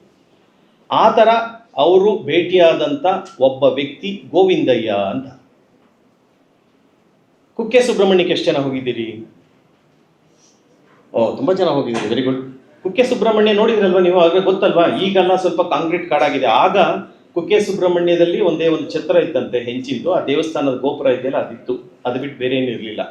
ಅಲ್ಲಿ ಚಳಿ ಆಗ್ತಾ ಇತ್ತು, ಮಳೆ ಬರ್ತಾ ಇತ್ತು. ಆ ದೇವಸ್ಥಾನ ಸುತ್ತಮುತ್ತ ಓಡಾಡುವಾಗ ಜಿಗಣೆ ಅಂತ ಇರುತ್ತೆ, ಲೀಚ್ ಅಂತ ಕರಿತೀವಲ್ಲ, ಆ ಜಿಗಣೆಗಳು ಕಚ್ತಾ ಇದ್ವು. ಅಂಥ ಒಂದು ಪರಿಸರ. ವಿದ್ಯುತ್ ದೀಪ ಅಲ್ಲಿಗೆ ಅಷ್ಟೊಂದು ಬಂದಿರಲಿಲ್ಲ ಆಗಿನವು. ಆ ಸಂದರ್ಭದಲ್ಲಿ ಇವರು ಒಂದು ಸಲ ಕುಕ್ಕೆ ಸುಬ್ರಹ್ಮಣ್ಯಕ್ಕೆ ಹೋಗ್ತಾರೆ, ಯಾವುದೋ ಒಂದು ಕಾರಣದಿಂದ. ಶಿವರಾಮ್ ಕಾರಂತರು ಹೋದಾಗ ಇವ್ರಿಗೆ ಜ್ವರ ಬಂದ್ಬಿಡುತ್ತೆ. ಜ್ವರ ಬಂದಾಗ ಅಲ್ಲಿ ಯಾರೋ ಸ್ನೇಹಿತರು ಮನೆ ಇರಲ್ಲ, ಅಲ್ಲೊಂದು ಛತ್ರ ಇರುತ್ತೆ, ಧರ್ಮಛತ್ರ ಅಂತ ಕರಿತೀವಿ, ಡಾರ್ಮೆಟ್ರಿ ತರದ್ದು ಅಂತ ಅಂದ್ಕೊಳ್ಳಿ. ಅಲ್ಲಿ ಉಳ್ಕೋತಾರೆ. 2-3 ದಿವಸ ಅಲ್ಲೇ ಉಳ್ಕೊಂಡಿರ್ತಾರೆ. ಆ ಪ್ರದೇಶದ ಒಬ್ಬ ಪ್ರಮುಖವಾದ ವ್ಯಕ್ತಿ ಗೋವಿಂದಯ್ಯ ಅಂತ.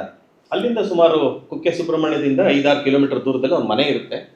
ಅದರ ಹೆಸರು ಕಟ್ಟ ಅಂತ ಊರಿನ ಹೆಸರು. ಈಗಲೂ ಆ ಊರು ಇದೆ. ಯಾವಾಗಲಾದ್ರೂ ನೀವು ಕುಕ್ಕೆ ಸುಬ್ರಹ್ಮಣ್ಯಕ್ಕೆ ಹೋದ್ರೆ ಅಲ್ಲಿ ಹೋಗಿ ಬರಬಹುದು. ಆ ಗೋವಿಂದಯ್ಯ ಬರ್ತಾರೆ. ಬಂದು ಕಾರಂತರು ಪರಿಚಯ ಇರುತ್ತೆ ಅಥವಾ ಅವ್ರ ಖ್ಯಾತಿ ಗೊತ್ತಿರುತ್ತೆ. ಅವ್ರನ್ನ ಮಾತಾಡಿಸಿ, ನಿಮಗೆ ಇಲ್ಲಿ ಆರೈಕೆ ಶುಶ್ರೂಷೆ ಸಿಗಲ್ಲ, ನಮ್ಮ ಮನೆಗೆ ಹೋಗೋಣ ಬನ್ನಿ, ಇಲ್ಲೇ ಹತ್ತಿರದಲ್ಲಿ ಕಟ್ಟ ಅಂತ ಇದೆ, ನಮ್ಮ ಮನೆಯಲ್ಲಿ ನೀವು ಉಳ್ಕೋಬೋದು, 1 ವಾರ ಉಳ್ಕೊಂಡು ಅಲ್ಲಿ ನಿಮಗೆ ಆರೈಕೆ ರೋಗ ಗುಣ ಆದಮೇಲೆ ನಿಮ್ಮೂರಿಗೆ ನೀವು ಹೋಗ್ಬೋದು ಅಂತ ಹೇಳಿ ಶಿವರಾಮ್ ಕಾರಂತನ ಅವ್ರ ಊರಿಗೆ ಕರ್ಕೊಂಡು ಹೋಗ್ತಾರೆ. ಶಿವರಾಮ್ ಕಾರಂತ ಅವ್ರ ಜೊತೆ ಅವ್ರ ಊರಿಗೆ ಹೋಗ್ತಾರೆ. ಅದು ಬೆಟ್ಟದ ಬುಡದಲ್ಲಿ, ಬೆಟ್ಟದ ತಪ್ಪಲಿನಲ್ಲಿ ಇದ್ದಂಥ ಒಂದು ಪುಟ್ಟ ಮನೆ, ಒಂದು ಅಡಿಕೆ ತೋಟ. ಅದ್ರ ಪಕ್ಕದಲ್ಲೇ ಒಂದು ಸಣ್ಣ ಹೊಳೆ ಹರಿತಾ ಇರುತ್ತೆ. ಜಸ್ಟ್ ಇಮ್ಯಾಜಿನ್ ಹೇಗಿರಬಹುದು ಅಲ್ಲಿಯ ಪರಿಸರ. ಹೋಗ್ತಾರೆ. ಅಲ್ಲಿ ಸುಮಾರು 1 ವಾರ ಇರ್ತಾರೆ ಶಿವರಾಮ್ ಕಾರಂತರು. 1 ವಾರ ಇದ್ದಾಗ ಪ್ರತಿನಿತ್ಯ ಆ ಮನೆಯಲ್ಲಿ ಏನು ನಡೀತಾ ಇರುತ್ತೆ, ಇವ್ರೇನ್ ಮಾಡ್ತಾರೆ, ಈ ಗೋವಿಂದಯ್ಯನ ಕೆಲಸ ಕೃಷಿಕ, ಫಾರ್ಮರ್. ಅವರೊಬ್ರು ಅಲ್ಲೊಂದು ಪುಟ್ಟ ತೋಟ ಮಾಡ್ಕೊಂಡಿದ್ದಾರೆ, ಹಸುಗಳನ್ನು ಸಾಕಿದ್ದಾರೆ, ಬೇರೆ ಪ್ರಾಣಿಗಳನ್ನು ಸಾಕಿದ್ದಾರೆ. ಅಲ್ಲಿ ಅವರು ಸಂಸಾರದ ಜೊತೆ ಜೀವನ ಮಾಡ್ತಾ ಇದ್ದಾರೆ. ಅವ್ರ ಬದುಕನ್ನು ನೋಡ್ತಾರೆ. ಬೇಸಿಕಲಿ ನಾವೆಲ್ಲರೂ ಮನುಷ್ಯರಲ್ಲಿ ಒಂದು ಸಾಹಸ ಪ್ರವೃತ್ತಿ ಇರುತ್ತೆ, ಅಡ್ವೆಂಚರಸ್ ಆಟಿಟ್ಯೂಡ್ ಇರುತ್ತೆ ನಮಗೆ. ಆ ನೇಚರ್ ನಮ್ಮೆಲ್ಲರಿಗೂ ಸಾಹಸ ಇರುತ್ತೆ. ಅವರ ಸಾಹಸ ಪ್ರವೃತ್ತಿ ಏನು? ಸಾಹಸ ಪ್ರವೃತ್ತಿ, ಜನನೇ ಓಡಾಡೋಕ್ಕಾಗಲ್ಲ. ಆ ಒಂದು ಬೆಟ್ಟದ ತಪ್ಪಲಲ್ಲಿ ಕಾಡಿನ ಮಧ್ಯೆ ಒಂದು ಮನೆ ಕಟ್ಟಿಕೊಂಡು ಒಂದು ತೋಟ ಮಾಡಿಕೊಂಡು ಒಬ್ಬ ವ್ಯಕ್ತಿ ಬದುಕ್ತಾ ಇದ್ದಾನಲ್ಲ, ಅದು ಅವರಿಗೆ ಬಹಳ ಆಶ್ಚರ್ಯ ತರಿಸುತ್ತೆ. ಮನುಷ್ಯನಿಗೆ ಎಷ್ಟು ಸಾಹಸ ಇರುತ್ತೆ, ಯಾಕೆ ಮನುಷ್ಯ ಬೇರೆಲ್ಲ ಪ್ರಾಣಿಗಳಿಗಿಂತ ಉತ್ತಮ ಅಂತ ಅನ್ನಿಸ್ಕೋತಾನೆ? ಅವನ ಸಾಹಸ ಪ್ರವೃತ್ತಿಯಿಂದ, ಅವನ ತಿಳುವಳಿಕೆಯಿಂದ ಆಗ್ತಾನೆ. ಆ ಗೋವಿಂದನ ಒಂದು ವಾರ ನೋಡ್ತಾರೆ, ನೋಡಿ ಇವ್ರಿಗೆ ಬಹಳ ಆಶ್ಚರ್ಯ ಆಗುತ್ತೆ. ಆಮೇಲೆ ಇವ್ರ ಮನೆಗೆ ಬರ್ತಾರೆ. ಇವ್ರ ಮನಸ್ಸಿನಲ್ಲಿ ಆ ಗೋವಿಂದನ ಚಿತ್ರ ಹಾಗೇ ಉಳಿದ್ಬಿಟ್ಟಿರುತ್ತೆ, ಇಂಥ ವ್ಯಕ್ತಿ ಅಪರೂಪದ ವ್ಯಕ್ತಿ ಅಂತ. ಆಮೇಲೆ ಅವರು ಬೇರೆ ಬೇರೆ ಸಂದರ್ಭದಲ್ಲಿ ಯಾರ್ಯಾರನ್ನೋ ನೋಡಿರ್ತಾರೆ. ಅವರು ಕಾದಂಬರಿ ಬರೆಯೋ ಕ್ರಮವೇ ಹಾಗೆ, ಯಾರನ್ನೋ ಭೇಟಿ ಮಾಡ್ತಾರೆ, ಅವ್ರ ಜೊತೆ ಮಾತಾಡಿರ್ತಾರೆ. ಅದು ಬಸ್ ಸ್ಟ್ಯಾಂಡಲ್ಲಿ ಇರಬಹುದು, ಕಾಡ್ನಲ್ಲಿ ಇರಬಹುದು, ಎಲ್ಲೋ ಇರಬಹುದು. ಅವೆಲ್ಲ ವ್ಯಕ್ತಿಗಳ ಚಿತ್ರ ಇರುತ್ತೆ, ಮನಸ್ಸಿನಲ್ಲಿರುತ್ತೆ. ಆಮೇಲೆ ಒಂದು ಕಥೆ ಇವ್ರನ್ನ ರೂಪಿಸ್ಕೋತಾರೆ, ಏನೋ ಒಂದು ಕಥೆ, ಒಂದು ಥ್ರೆಡ್ ಬರುತ್ತೆ, ಒಂದು ಲೈನ್ ಬರುತ್ತೆ ಅವ್ರಿಗೆ ಮನಸ್ಸಿನಲ್ಲಿ. ಆಗ ಅವರು ಬರೆಯೋದಕ್ಕೆ ಒಂದು ಜಾಗ ಹುಡುಕೋತಾರೆ. ಈ ಬೆಟ್ಟದ ಜೀವ ಅಂತ ಇನ್ನೂ ಅವ್ರ ಶೀರ್ಷಿಕೆ ಕೊಟ್ಟಿರಲ್ಲ, ಈ ಕಾದಂಬರಿಯನ್ನ ಬರಿಬೇಕು ಅಂತ ಅವ್ರಿಗೆ ಅನ್ಸುತ್ತೆ. ಅನಿಸಿ ಅವ್ರು ಮಡಿಕೇರಿಗೆ ಹೋಗ್ತಾರೆ. ಮಡಿಕೇರಿಯನ್ನು ನೀವೆಲ್ಲ ನೋಡಿಯೇ ಇದ್ದೀರಲ್ವಾ, ಮಡಿಕೇರಿ ಇದೆ. ಅಲ್ಲಿ ಅವರೊಬ್ಬರು ಸ್ನೇಹಿತರಿರ್ತಾರೆ. ಅವ್ರ ಹೆಸರು ತಕ್ಷಣ ನೆನಪು ಬರ್ತಾ ಇಲ್ಲ, ನಿಮ್ಗೆ ನೆನಪಾಯ್ತಾ? ಮಂಜುನಾಥಯ್ಯ ಅಂತ ಮಡಿಕೇರಿಯಲ್ಲಿ ಇರ್ತಾರೆ. ಅವರ ಸ್ನೇಹಿತರು. ಈಗಿನ ಥರ ಹೋಟೆಲ್ಲು ರೆಸಾರ್ಟ್ ಇರಲಿಲ್ಲ ಆಗ. ಇವರು ಅವ್ರಿಗೊಂದು ಕಾಗದ ಬರೀತಾರೆ, ನಾನು ನಿಮ್ಮ ಮನೆಗೆ ಬರ್ತೀನಿ ಅಂತಾರೆ. ಬನ್ನಿ ಅಂತಾರೆ. ಯಾಕೆಂದ್ರೆ ಕಾದಂಬರಿ ಬರೀಬೇಕು ಅಂದಾಗ ಅವ್ರ ಮನೆಗೆ ಹೋಗ್ತಾರೆ, ಯಾಕೆಂದ್ರೆ ಅವ್ರ ಮನೆ ಪ್ರಶಾಂತವಾಗಿರುತ್ತೆ. ಬಸ್ನಲ್ಲಿ ಹೊರಡ್ತಾರೆ ಅವರು, ಪುತ್ತೂರಿನಿಂದ ಬಸ್ನಲ್ಲಿ ಹೊರಡ್ತಾರೆ. ಹೋಗ್ತಾ ಮಡಿಕೇರಿಗೆ ಹೋಗ್ತಾ ನಿಮಗೆ ಘಾಟ್ ಸೆಕ್ಷನ್ ಶುರು ಆಗುತ್ತಲ್ವಾ, ಸುತ್ತು ತಿರುವಿನ ರಸ್ತೆಗಳ ಘಾಟ್ ಸೆಕ್ಷನ್ ಶುರು ಆಗುತ್ತೆ. ಹೋಗ್ತಾ ಇದ್ದಾಗ ಬಸ್ ಕೆಟ್ಟೋಗ್ಬಿಡುತ್ತೆ. ಸಂಜೆ ಒಂದು 5ರಿಂದ 5:15 ಗಂಟೆ. ಕೆಳಗೆ ಇಳಿತಾರೆ ಎಲ್ಲ ಪ್ರಯಾಣಿಕರು, ಕಾರಂತರು ಕೆಳಗೆ ಇಳಿತಾರೆ. ಆ ಬಸ್ ಡ್ರೈವರು ಏನೋ ರಿಪೇರಿ ಮಾಡೋಕ್ಕೆ ಪ್ರಾರಂಭ ಮಾಡ್ತಾನೆ. ರಿಪೇರಿ ಮಾಡೋಕ್ಕೆ ಅವ್ನಿಗೆ ಆಗ್ತಾ ಇಲ್ಲ. ಸ್ವಲ್ಪ ಹೊತ್ತಾಗುತ್ತೆ, ಆಗಲೇ ಸೂರ್ಯ ಮುಳುಗ್ತಾ ಇದ್ದಾನೆ, ಕತ್ಲಾಗ್ತಾ ಇದೆ. ಆ ನಿರ್ಜನವಾದ ಪ್ರದೇಶದಲ್ಲಿ ಹೇಗಪ್ಪ ಕಳೆಯೋದು, ಯಾವಾಗ ಮಡಿಕೇರಿಗೆ ಹೋಗೋದು ಅಂತ ಅನ್ಸುತ್ತೆ. ಹಾಗಾಗಿ ಇವರು ಆ ಡ್ರೈವರ್ನ ಕೇಳ್ತಾರೆ, ಇನ್ನೂ ಎಷ್ಟೊತ್ತಾಗುತ್ತಪ್ಪ ಈ ಬಸ್ ರಿಪೇರಿ ಆಗೋದಕ್ಕೆ ಅಂತ. ಅವ್ನು ಹೇಳ್ತಾನೆ, ಇಲ್ಲ ನನ್ನ ಕೈಲಿ ರಿಪೇರಿ ಮಾಡೋಕ್ಕೆ ಸಾಧ್ಯ ಇಲ್ಲ, ಇದು ಸ್ವಲ್ಪ ಮೇಜರ್ ಪ್ರಾಬ್ಲಮ್ ಇದೆ. ಹಾಗಾಗಿ ನಾನು ಮಡಿಕೇರಿಯಲ್ಲಿ ಯಾರಿಗೋ ತಂತ್ರಜ್ಞರಿಗೆ, ಟೆಕ್ನಿಷಿಯನ್ಗೆ ಹೇಳಿದ್ದೀನಿ, ಮೆಕ್ಯಾನಿಕ್ ಅವ್ನು ಬಂದು ಈ ಬಸ್ನ ರಿಪೇರಿ ಮಾಡೋದ್ರಲ್ಲಿ ಬಸ್ ಹೊರಡುತ್ತೆ, ಎಷ್ಟೊತ್ತಾಗುತ್ತೆ ಅಂತ ನಂಗೆ ಹೇಳೋಕ್ಕಾಗಲ್ಲ.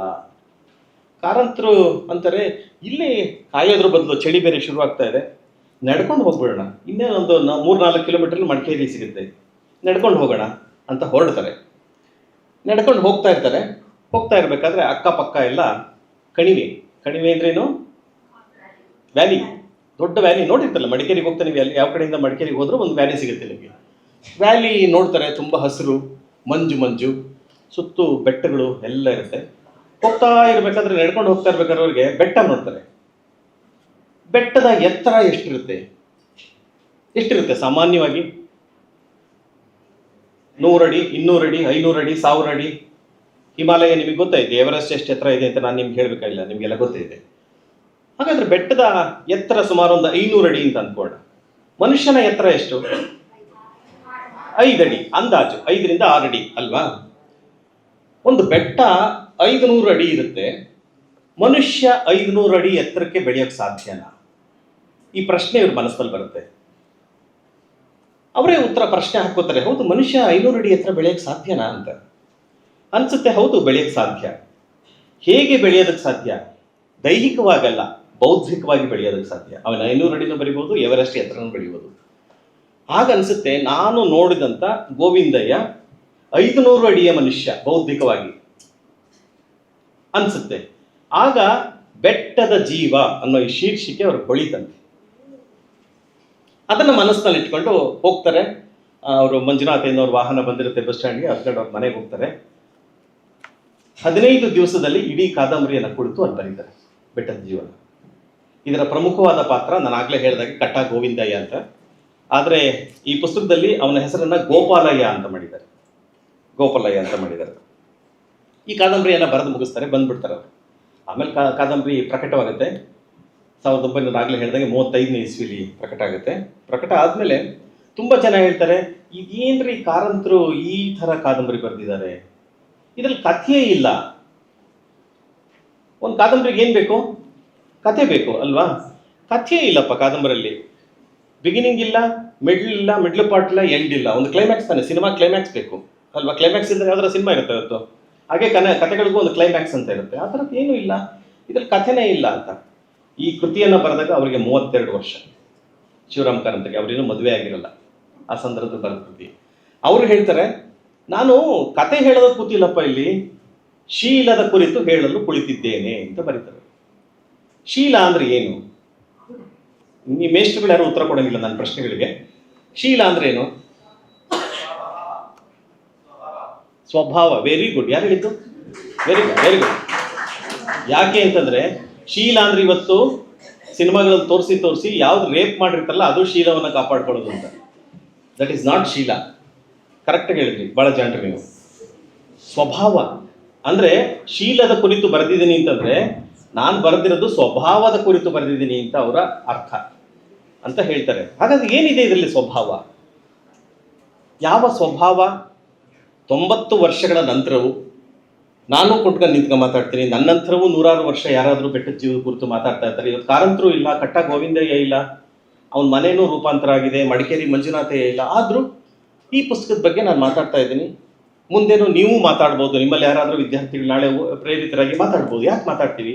ಯಾಕೆಂದ್ರೆ ಇದು ಸ್ವಭಾವದ ಬಗ್ಗೆ ಇದೆ, ಕಥೆ ಬಗ್ಗೆ ಇಲ್ಲ. ಏನ್ ಸ್ವಭಾವ ಅನ್ನೋದನ್ನ ಆಮೇಲೆ ಬರ್ತೀನಿ. ವರ್ಡ್ಸ್ವರ್ತ್ ಹೆಸರನ್ನ ಎಷ್ಟು ಜನ ಕೇಳಿದ್ದೀವಿ? ಗೊತ್ತಾ ವರ್ಡ್ಸ್ವರ್ತ್? ಸರ್ ಮೇಷ್ಟ್ರುಗಳು ಕೈ ಎತ್ತಂಗೆ ಇಲ್ಲ ಸರ್, ಕ್ಯಾನ್ಸಲ್. ಮಕ್ಕಳ ಯಾರು ಕೇಳಿದ್ದೀರಿ? ನಿಮ್ಗೆ ಯಾರಿಗಾದ್ರೂ ಪಾಠ ಇರ್ಬೇಕಲ್ವಾ? Wordsworth poet, the great poet, London ಅವನು ಕೇಳಿರ್ಬೇಕಲ್ಲ ವರ್ಡ್ಸ್ವರ್ತ್ ಅಂತ. ಓಕೆ, ಇದಕ್ಕೂ ಕ್ಷಮಿಸ್ಬಿಡ್ತೀನಿ. ನೀವು ಶಿವರಾಮ್ ಕಾರಂತರ ಹೆಸರನ್ನು ಕೇಳಿಲ್ಲ, ಬೆಟ್ಟದ ಜೀವನೂ ಕೇಳಿಲ್ಲ, ವರ್ಡ್ಸ್ವರ್ತು ಕೇಳಿಲ್ಲ, ಪರವಾಗಿಲ್ಲ. ಆಮೇಲೆ ಗೂಗಲ್ ಮಾಡಿ ಕುತೂಹಲಕ್ಕೋಸ್ಕರ. ಯಾರು ಬುದ್ಧಿವಂತರಿದ್ದಾರೆ ಬೇಕಿದ್ದಾರೆ ಮಾಡ್ಕೊಳ್ಳಿ, ಬೇಡದಿದ್ದಾರೆ ಬಿಟ್ಬಿಡಿ, ನನಗೇನು ನಷ್ಟ ಇಲ್ಲ. ನೀವು ಗೂಗಲ್ ಮಾಡಿ ತಿಳ್ಕೊಳ್ಳಿ, ಬಿಟ್ಕೊಳ್ಳಿ. ನನಗಾಗ್ಲೂ ಮಾನಸ ಅವ್ರಿಗಾಗ್ಲೂ ವೀಣಾ ಅವ್ರಿಗಾಗ್ಲೂ ಒತ್ಸರ್ಗ ನಷ್ಟ ಇಲ್ಲ, ನಿಮಗೆ ನಷ್ಟ. ನಿಮಗೆ ಲಾಭ ಬೇಕು ಅಂದ್ರೆ ಹೋಗಿ. ವರ್ಡ್ಸ್ವರ್ತು 1800ನೇ ಇಸ್ವಿಯಲ್ಲಿ ಇದ್ದಂಥವನು. ಅವನು ಮೈಕೇಲ್ ಅಂತ ಒಂದು 432 ಸಾಲುಗಳ ಒಂದು ಕವನ ಬರೆದಿದ್ದಾರೆ. Very popular. ಇದು ಲಿಟ್ರೇಚರ್ ಸ್ಟೂಡೆಂಟ್ಸ್ ಇದ್ರೆ ವರ್ಡ್ಸ್ವರ್ತ್ ಖಂಡಿತ ಗೊತ್ತಿರುತ್ತೆ. ಕುವೆಂಪು ಅವರು ಹೆಸರು ಅಂತ ಕೇಳಿ ಇರ್ತೀರಿ. ಕುವೆಂಪು ಅವರು ಕವನ ಬರೆಯೋದಕ್ಕೆ ವರ್ಡ್ಸ್ವರ್ತ್ ಪ್ರೇರಣೆ ಅಂತ ಅವ್ರು ಹೇಳ್ತಾರೆ. ನಾನು ಅವನಿಂದ ಪ್ರಭಾವಿತನಾಗಿ ನಾನು ಪದ್ಯಗಳನ್ನು ಬರೆದೆ ಅಂತ ಹೇಳ್ತಾರೆ. ವರ್ಡ್ಸ್ವರ್ತ್ ಮೈಕೇಲ್ ಅನ್ನೋ ಒಂದು ಪದ್ಯ ಬರೆದಿದ್ದಾನೆ. ಒಂದು ಪುಸ್ತಕ ಇದೆ, ಅದು ಗೂಗಲಲ್ಲಿ ಉಚಿತವಾಗಿ PDF ಸಿಗುತ್ತೆ. ಇಫ್ ಯು ಆರ್ ಇಂಟ್ರೆಸ್ಟೆಡ್ ನೀವು ಓದ್ಬೋದು. ಅದರಲ್ಲಿ ಕತೆ ಹೇಗಿದೆ ಅದ್ರ ಕತೆ ಮುಂಚೆ ಹೇಳ್ತೀನಿ, ಆಮೇಲೆ ಇದ್ರ ಕಥೆ ಹೇಳ್ತೀನಿ. ಕತೆ ಇಷ್ಟ ಅಲ್ವಾ ನಿಮ್ಗೆಲ್ರಿಗೂ? ಕತೆ ನಾನು ವಿಮರ್ಶೆ ಖಂಡಿತ ಮಾಡಕ್ ಹೋಗಲ್ಲ, ಕತೆ ಹೇಳ್ತೀನಿ, ಆಮೇಲೆ ನೀವು ಮತ್ತೆ ಓದ್ಕೋಬೋದು. ಮೈಕೇಲ್ ಅನ್ನೋ ಒಬ್ಬ ವ್ಯಕ್ತಿ ಇದೇ ಥರದ ಒಂದು ಬೆಟ್ಟದ ಪ್ರದೇಶದಲ್ಲಿ ಒಬ್ಬ ಕುರುಬ ಆಗಿರ್ತಾನೆ. ಅವನ ವಯಸ್ಸು 80 ವರ್ಷ. ಮೈಕೇಲ್ ವಯಸ್ಸು 80 ವರ್ಷ. ಅವನ ಹೆಂಡತಿ ಕ್ಯಾಸ್ರೋಲ್ ಅಂತಾನೇನೋ, ಆಕೆಗೆ 70 ವರ್ಷ. ಅವನ ಮಗ ಲ್ಯೂಕ್ ಅಂತ ಇರ್ತಾನೆ, ಅವನಿಗೊಂದು 40 ವರ್ಷ. ಆ 3 ಜನ ಇದೇ ಬೆಟ್ಟದ ಬುಡದಲ್ಲಿ ಒಂದಿಷ್ಟು ಜಮೀನನ್ನು ಕೃಷಿ ಮಾಡಿಕೊಂಡು ಕುರಿಗಳನ್ನು ಮೇಯಿಸ್ಕೊಂಡು ಅಲ್ಲಿ ಇರ್ತಾರೆ. ವರ್ಡ್ಸ್ವರ್ತ್ ಅವರೆಲ್ಲ, ವರ್ಡ್ಸ್ವರ್ತ್ ಅಲ್ಲ, ಮೈಕೇಲ್ ಇರ್ತಾರೆ. ಆನಂದವಾಗಿರುತ್ತೆ ಅವ್ರದ್ದು ಅಲ್ವಾ? ನಮ್ಮೆಲ್ರಿಗೂ ರೆಸಾರ್ಟಿಗೆ ನಾವು ಯಾಕೆ ಹೋಗ್ತೀವಿ? ನಾವೆಲ್ಲಾದರೂ ಈ ಸಿಟಿಯಿಂದ ಆಚೆ ಹೋಗ್ಬೇಕು ಅಂದ್ರೆ ನಾವು ಆಯ್ಕೆ ಮಾಡ್ಕೊಳ್ಳೋದು ಯಾವುದು? ರೆಸಾರ್ಟ್ ಅಂದ್ರೆ ಗ್ರೀನರಿ ಇರುವಂಥ ಜಾಗ. ಒಂದು ಕಾಡಿರಬಹುದು, ಆ ಥರದ್ದೊಂದು ಗ್ರೀನರಿ ಇರಬೇಕು, ಪಕ್ಕದಲ್ಲಿ ಒಂದು ಹೊಳೆ ಹರಿತಾ ಇರಬೇಕು, ಮೇಲೆ ಪಕ್ಷಿಗಳೆಲ್ಲ ಹಾರಾಡ್ತಾ ಇರಬೇಕು, ಪ್ರಶಾಂತವಾದ ವಾತಾವರಣ ಇರಬೇಕು, ತಂಪಾಗಿರಬೇಕು. Madikeri, Ooty, blah blah blah, Darjeeling ಈ ಥರ ಆಯ್ಕೆ ಮಾಡ್ತೀವಿ. ಯಾಕೆಂದ್ರೆ ನಮ್ಮ ಮನಸ್ಸಿಗೆ ಅದು ಸಂತೋಷ ಕೊಡುತ್ತೆ. ಅಂತ ಸಂತೋಷದ ವಾತಾವರಣದಲ್ಲಿ ಮೈಕೇಲ್ ಹುಟ್ಟಿ ಬೆಳೆದು ಕುರುಬನಾಗಿ ಕೆಲಸ ಮಾಡ್ತಾ ಇರ್ತಾನೆ. ಆಕಸ್ಮಿಕವಾಗಿ ಅವನಿಗೂ ಅವ್ನು ಬೇರೆ ಇನ್ನು ಕುಟುಂಬಕ್ಕೂ ಅವ್ನು ಮಾಡಿದ ಆಸ್ತಿಯನ್ನ ಯಾವುದೋ ಸಾಲಕ್ಕೆ ಮಾರಬೇಕಾದ ಅನಿವಾರ್ಯ ಪ್ರಸಂಗ ಬರುತ್ತೆ. ಮೈಕೇಲ್ಗೆ ಮಾರ್ತಾನೆ, ಸ್ವಲ್ಪ ಮಾತ್ರ ಕುರಿಗಳು ಮಾತ್ರ ಉಳಿಸ್ಕೊತಾನೆ, ಜಮೀನೆಲ್ಲ ಮಾರ್ಬಿಡ್ತಾನೆ. ಮಾರಿದಾಗ ಅವನ ಮಗ ಲ್ಯೂಕ್ ಹೇಳ್ತಾನೆ, ಈ ಊರಲ್ಲಿದ್ದು ಪ್ರಯೋಜನ ಇಲ್ಲ, ನೀನು ಇಷ್ಟು ದಿವಸ ಜಮೀನು ಮಾಡಿದ್ದೆ, ಜಮೀನು ಮಾರಾಟ ಮಾಡ್ಬಿಟ್ಟಿದ್ಯಾ, ಕುರಿಗಳು ಒಂದಿಷ್ಟಿದೆ, ನಾನು ನಿನ್ನ ಜೊತೆ ಕುರಿಗಳನ್ನ ಸಾಕೊಂಡಿರ್ಬೇಕು. ಕುರಿ ಅಂದ್ರೆ ಗೊತ್ತಲ್ಲ, ಗೊತ್ತಿದೆಯಲ್ಲ? ಸಂತೋಷ. ಯಾಕೆಂದ್ರೆ ಇತ್ತೀಚೆಗೆ ಯಾರೋ ಒಬ್ಬ ಹುಡುಗನ ಕೇಳಿದ್ರು, ಅಮೆರಿಕದಿಂದ ಬಂದಿತ್ತು ಮಗು, ಅವನು ಎಳ್ನೀರು ಫ್ಯಾಕ್ಟ್ರಿ ಎಲ್ಲಿದೆ ಅಂತ ಕೇಳ್ದ. ಎಳ್ನೀರು ಫ್ಯಾಕ್ಟ್ರಿ, ಟೆಂಡರ್ ಕೋಕೋನಟ್, ಆ ಫ್ಯಾಕ್ಟ್ರಿ ಎಲ್ಲಿದೆ ಅಂತ. ಆಮೇಲೆ ರಾಗಿ ಮರದಲ್ಲಿ ಬೀಳುತ್ತಾ ಗಿಡದಲ್ಲಿ ಬೀಳುತ್ತಾ ಅಂತ ಕೇಳಿದ್ದ. ಗೊತ್ತಿಲ್ಲ, ನಿಮ್ಮಲ್ಲಿ ಯಾರು ಅಷ್ಟು ದಡ್ರಿರಲ್ಲ ಅಂತ ಅನ್ಕೋತೀನಿ ನಾನು. ಇನಿವೆ ಹಾಗಾಗಿ ಕುರಿ ಅಂದ್ರೆ ಗೊತ್ತಾ ಅಂತ ಕೇಳಿದೆ. ಸರಿ, ಅವನು ಲ್ಯೂಕ್ ಏನು ಹೇಳ್ತಾನೆ, ಲ್ಯೂಕ್ ನಮ್ಮ ಅಪ್ಪ ಹೇಳ್ತಾನೆ, ಹೌದಪ್ಪ ನಂತರನೇ ಇಲ್ಲಿ ಇದ್ಕೊಂಡು ಕುರಿ ಕಾಕೊಂಡು ಈ ಬಿಸಿಲಲ್ಲಿ ಇರೋದು ಬೇಡ, ನೀನು ಸಿಟಿಗೆ ಹೋಗ್ಬಿಡು. ಈಗೆಲ್ಲ ನಾವೆಲ್ಲ ಅಲ್ಲ, ನೀವು ಹಳ್ಳಿಯಿಂದ ಎಷ್ಟು ಜನ ಬಂದಿದ್ದಾರೆ ಗೊತ್ತಿಲ್ಲ. ಓದಿದ್ಮೇಲೆ ನೀವೇನು ಮಾಡ್ತೀರಿ? ಈಗ ಓದಿ ಒಂದು ಕೆಲಸ ಸಿಗುತ್ತೆ ಅಂದ್ರೆ ಎಲ್ಲಿ ಹೋಗ್ತೀರಿ ನೀವು? ಅಮೆರಿಕ ನೋಡ್ತೀರಿ, ಆಸ್ಟ್ರೇಲಿಯಾ ನೋಡ್ತೀರಿ, ಅಥವಾ ಬೇರೆ ವಿದೇಶಗಳಿಗೆ ಹೋಗ್ತೀರಿ. ಕೆಲವರು ಇಲ್ಲೂ ಉಳ್ಕೊಳ್ಳೋರು ಉಂಟು. ಹಾಗೆ ಆಗಿನ ಕಾಲದಲ್ಲೂ ಲ್ಯೂಕ್ ಅಲ್ಲಿಂದ ಸಿಟಿಗೆ ಹೋಗ್ತಾನೆ. ಸಿಟಿಗೆ ಹೋಗಿ ಕೆಲಸ ಮಾಡಿ ಅಲ್ಲಿ ಸಂಪಾದನೆ ಮಾಡಿ ನೀನು ಹಣವನ್ನು ನಮಗೆ ಕೊಟ್ಟರೆ ನಾವು ಮತ್ತೆ ಆ ಜಮೀನನ್ನು ಹಿಂತಿರುಗಿ ಪಡ್ಕೋಬಹುದು ಅಂತ. ಲ್ಯೂಕ್ ಹೋಗ್ತಾನೆ. ನೋಡಿ ಎಷ್ಟು, ನಾನು ಹೇಳಿದ್ದು 1800 ಎಷ್ಟು ವರ್ಷ ಆಯ್ತು ಇಲ್ಲಿಗೆ? ಎಷ್ಟು ವರ್ಷ ಆಯ್ತು? 225 ವರ್ಷ. 225 ವರ್ಷದ ಹಿಂದೆ ಲ್ಯೂಕ್ ಸಿಟಿಗೆ ಹೋಗ್ತಾನೆ. ಅದೊಂದು ಇಮ್ಯಾಜಿನರಿ ಕ್ಯಾರೆಕ್ಟರ್ ಅಂತ ಅಂದ್ಕೊಳ್ಳೋಣ. ಹೋದವನು ಆರಂಭದಲ್ಲಿ ಒಂದು ಸ್ವಲ್ಪ ದಿವಸ ಅಪ್ಪನಿಗೆ ಪತ್ರ ಬರೆಯೋದು ಅಥವಾ ಸುದ್ದಿ ಕಳಿಸೋದು ಇರುತ್ತೆ. ಆಮೇಲೆ ಸಂಪೂರ್ಣವಾಗಿ ಅವನು ಅಪ್ಪ ಅಮ್ಮನ ಮರ್ತು ಬಿಡ್ತಾನೆ. 225 ವರ್ಷದ ನಂತರ ನಿಮ್ಮ ಮನೆಗಳಲ್ಲಾದರೂ ನಿಮ್ಮ ಬಂಧುಗಳಲ್ಲಾದರೂ ತುಂಬ ಜನಕ್ಕೆ ನಿಮಗೆ ಗೊತ್ತಿರುತ್ತೆ, ಅಮೆರಿಕಾಗೆ ಹೋಗಿರ್ತಾರೆ, ಆಸ್ಟ್ರೇಲಿಯಾಗೆ ಹೋಗಿರ್ತಾರೆ ಕೆಲಸಕ್ಕೆ ಅಂತ. ಅಪ್ಪ ಏನೋ ಅಮ್ಮನೋ ಸಾಯ್ತಾರೆ, ಇಲ್ಲಿ ನಾನು ಬರೋದಕ್ಕಾಗಲ್ಲ, ನೀವೇ ಕ್ರಿಮೇಷನ್ ಮಾಡಿಬಿಡಿ ಅಂತ ಹೇಳುವಂಥ ಮಕ್ಕಳು ನಮ್ಮಲ್ಲಿ ಇದ್ದಾರೆ. ಮರೆತು ಬಿಟ್ಟಿರ್ತಾರೆ ಅವರು, ತಮ್ಮ ಬೇರುಗಳನ್ನು ಮರೆತಿರ್ತಾರೆ. ನನಗೆ ಮಾತಿನ ಮಧ್ಯೆ ನಾನು ಬೇರೆ ಕಡೆನೂ ಹೋಗ್ತಾ ಇರ್ತೀನಿ, ಅದು ಕೂಡ ಒಂದು ರೀತಿ ಅನುಭವ ಅಂತ. ಇವತ್ತು ಪತ್ರಿಕೆಯಲ್ಲಿ ಓದಿದಾಗ ಒಂದು ಸುದ್ದಿ ಓದಿ ನನಗೆ ಭಾಳ ಬೇಸರ ಆಯಿತು. ಟ್ರಂಪ್ 3 ದಿವಸದ ಹಿಂದೆ ಅಧಿಕಾರವನ್ನು ಸ್ವೀಕಾರ ಮಾಡಿದಾಗ ಅವ್ನು ಮಾಡಿದ್ದು, ನಮ್ಮಲ್ಲಿರುವಂತಹ ಅನಿವಾಸಿ ಭಾರತೀಯರು ಅಥವಾ ಆ ಥರ ಬೇರೆ ದೇಶದಿಂದ ಬಂದಿರೋರು ಮಕ್ಕಳನ್ನ ಇಲ್ಲಿ ಹೆತ್ತರೆ ಅವರಿಗೆ ಸಿಟಿಸನ್ಶಿಪ್ ಕೊಡಲ್ಲ ಅಂತ ಸಹಿ ಹಾಕ್ದ. 66 ಲಕ್ಷ ಜನ ಭಾರತೀಯರಿದ್ರಂತೆ ಅಮೆರಿಕದಲ್ಲಿ. ಅದರಲ್ಲಿ ಸುಮಾರು 33 ಲಕ್ಷ ಜನಕ್ಕೆ ಮಾತ್ರ ಸಿಟಿಸನ್ಶಿಪ್ ಸಿಕ್ಕಿರೋದು, ಇನ್ನು ಉಳಿದವ್ರಿಗೆ ಯಾರಿಗೂ ಸಿಕ್ಕಿಲ್ಲ.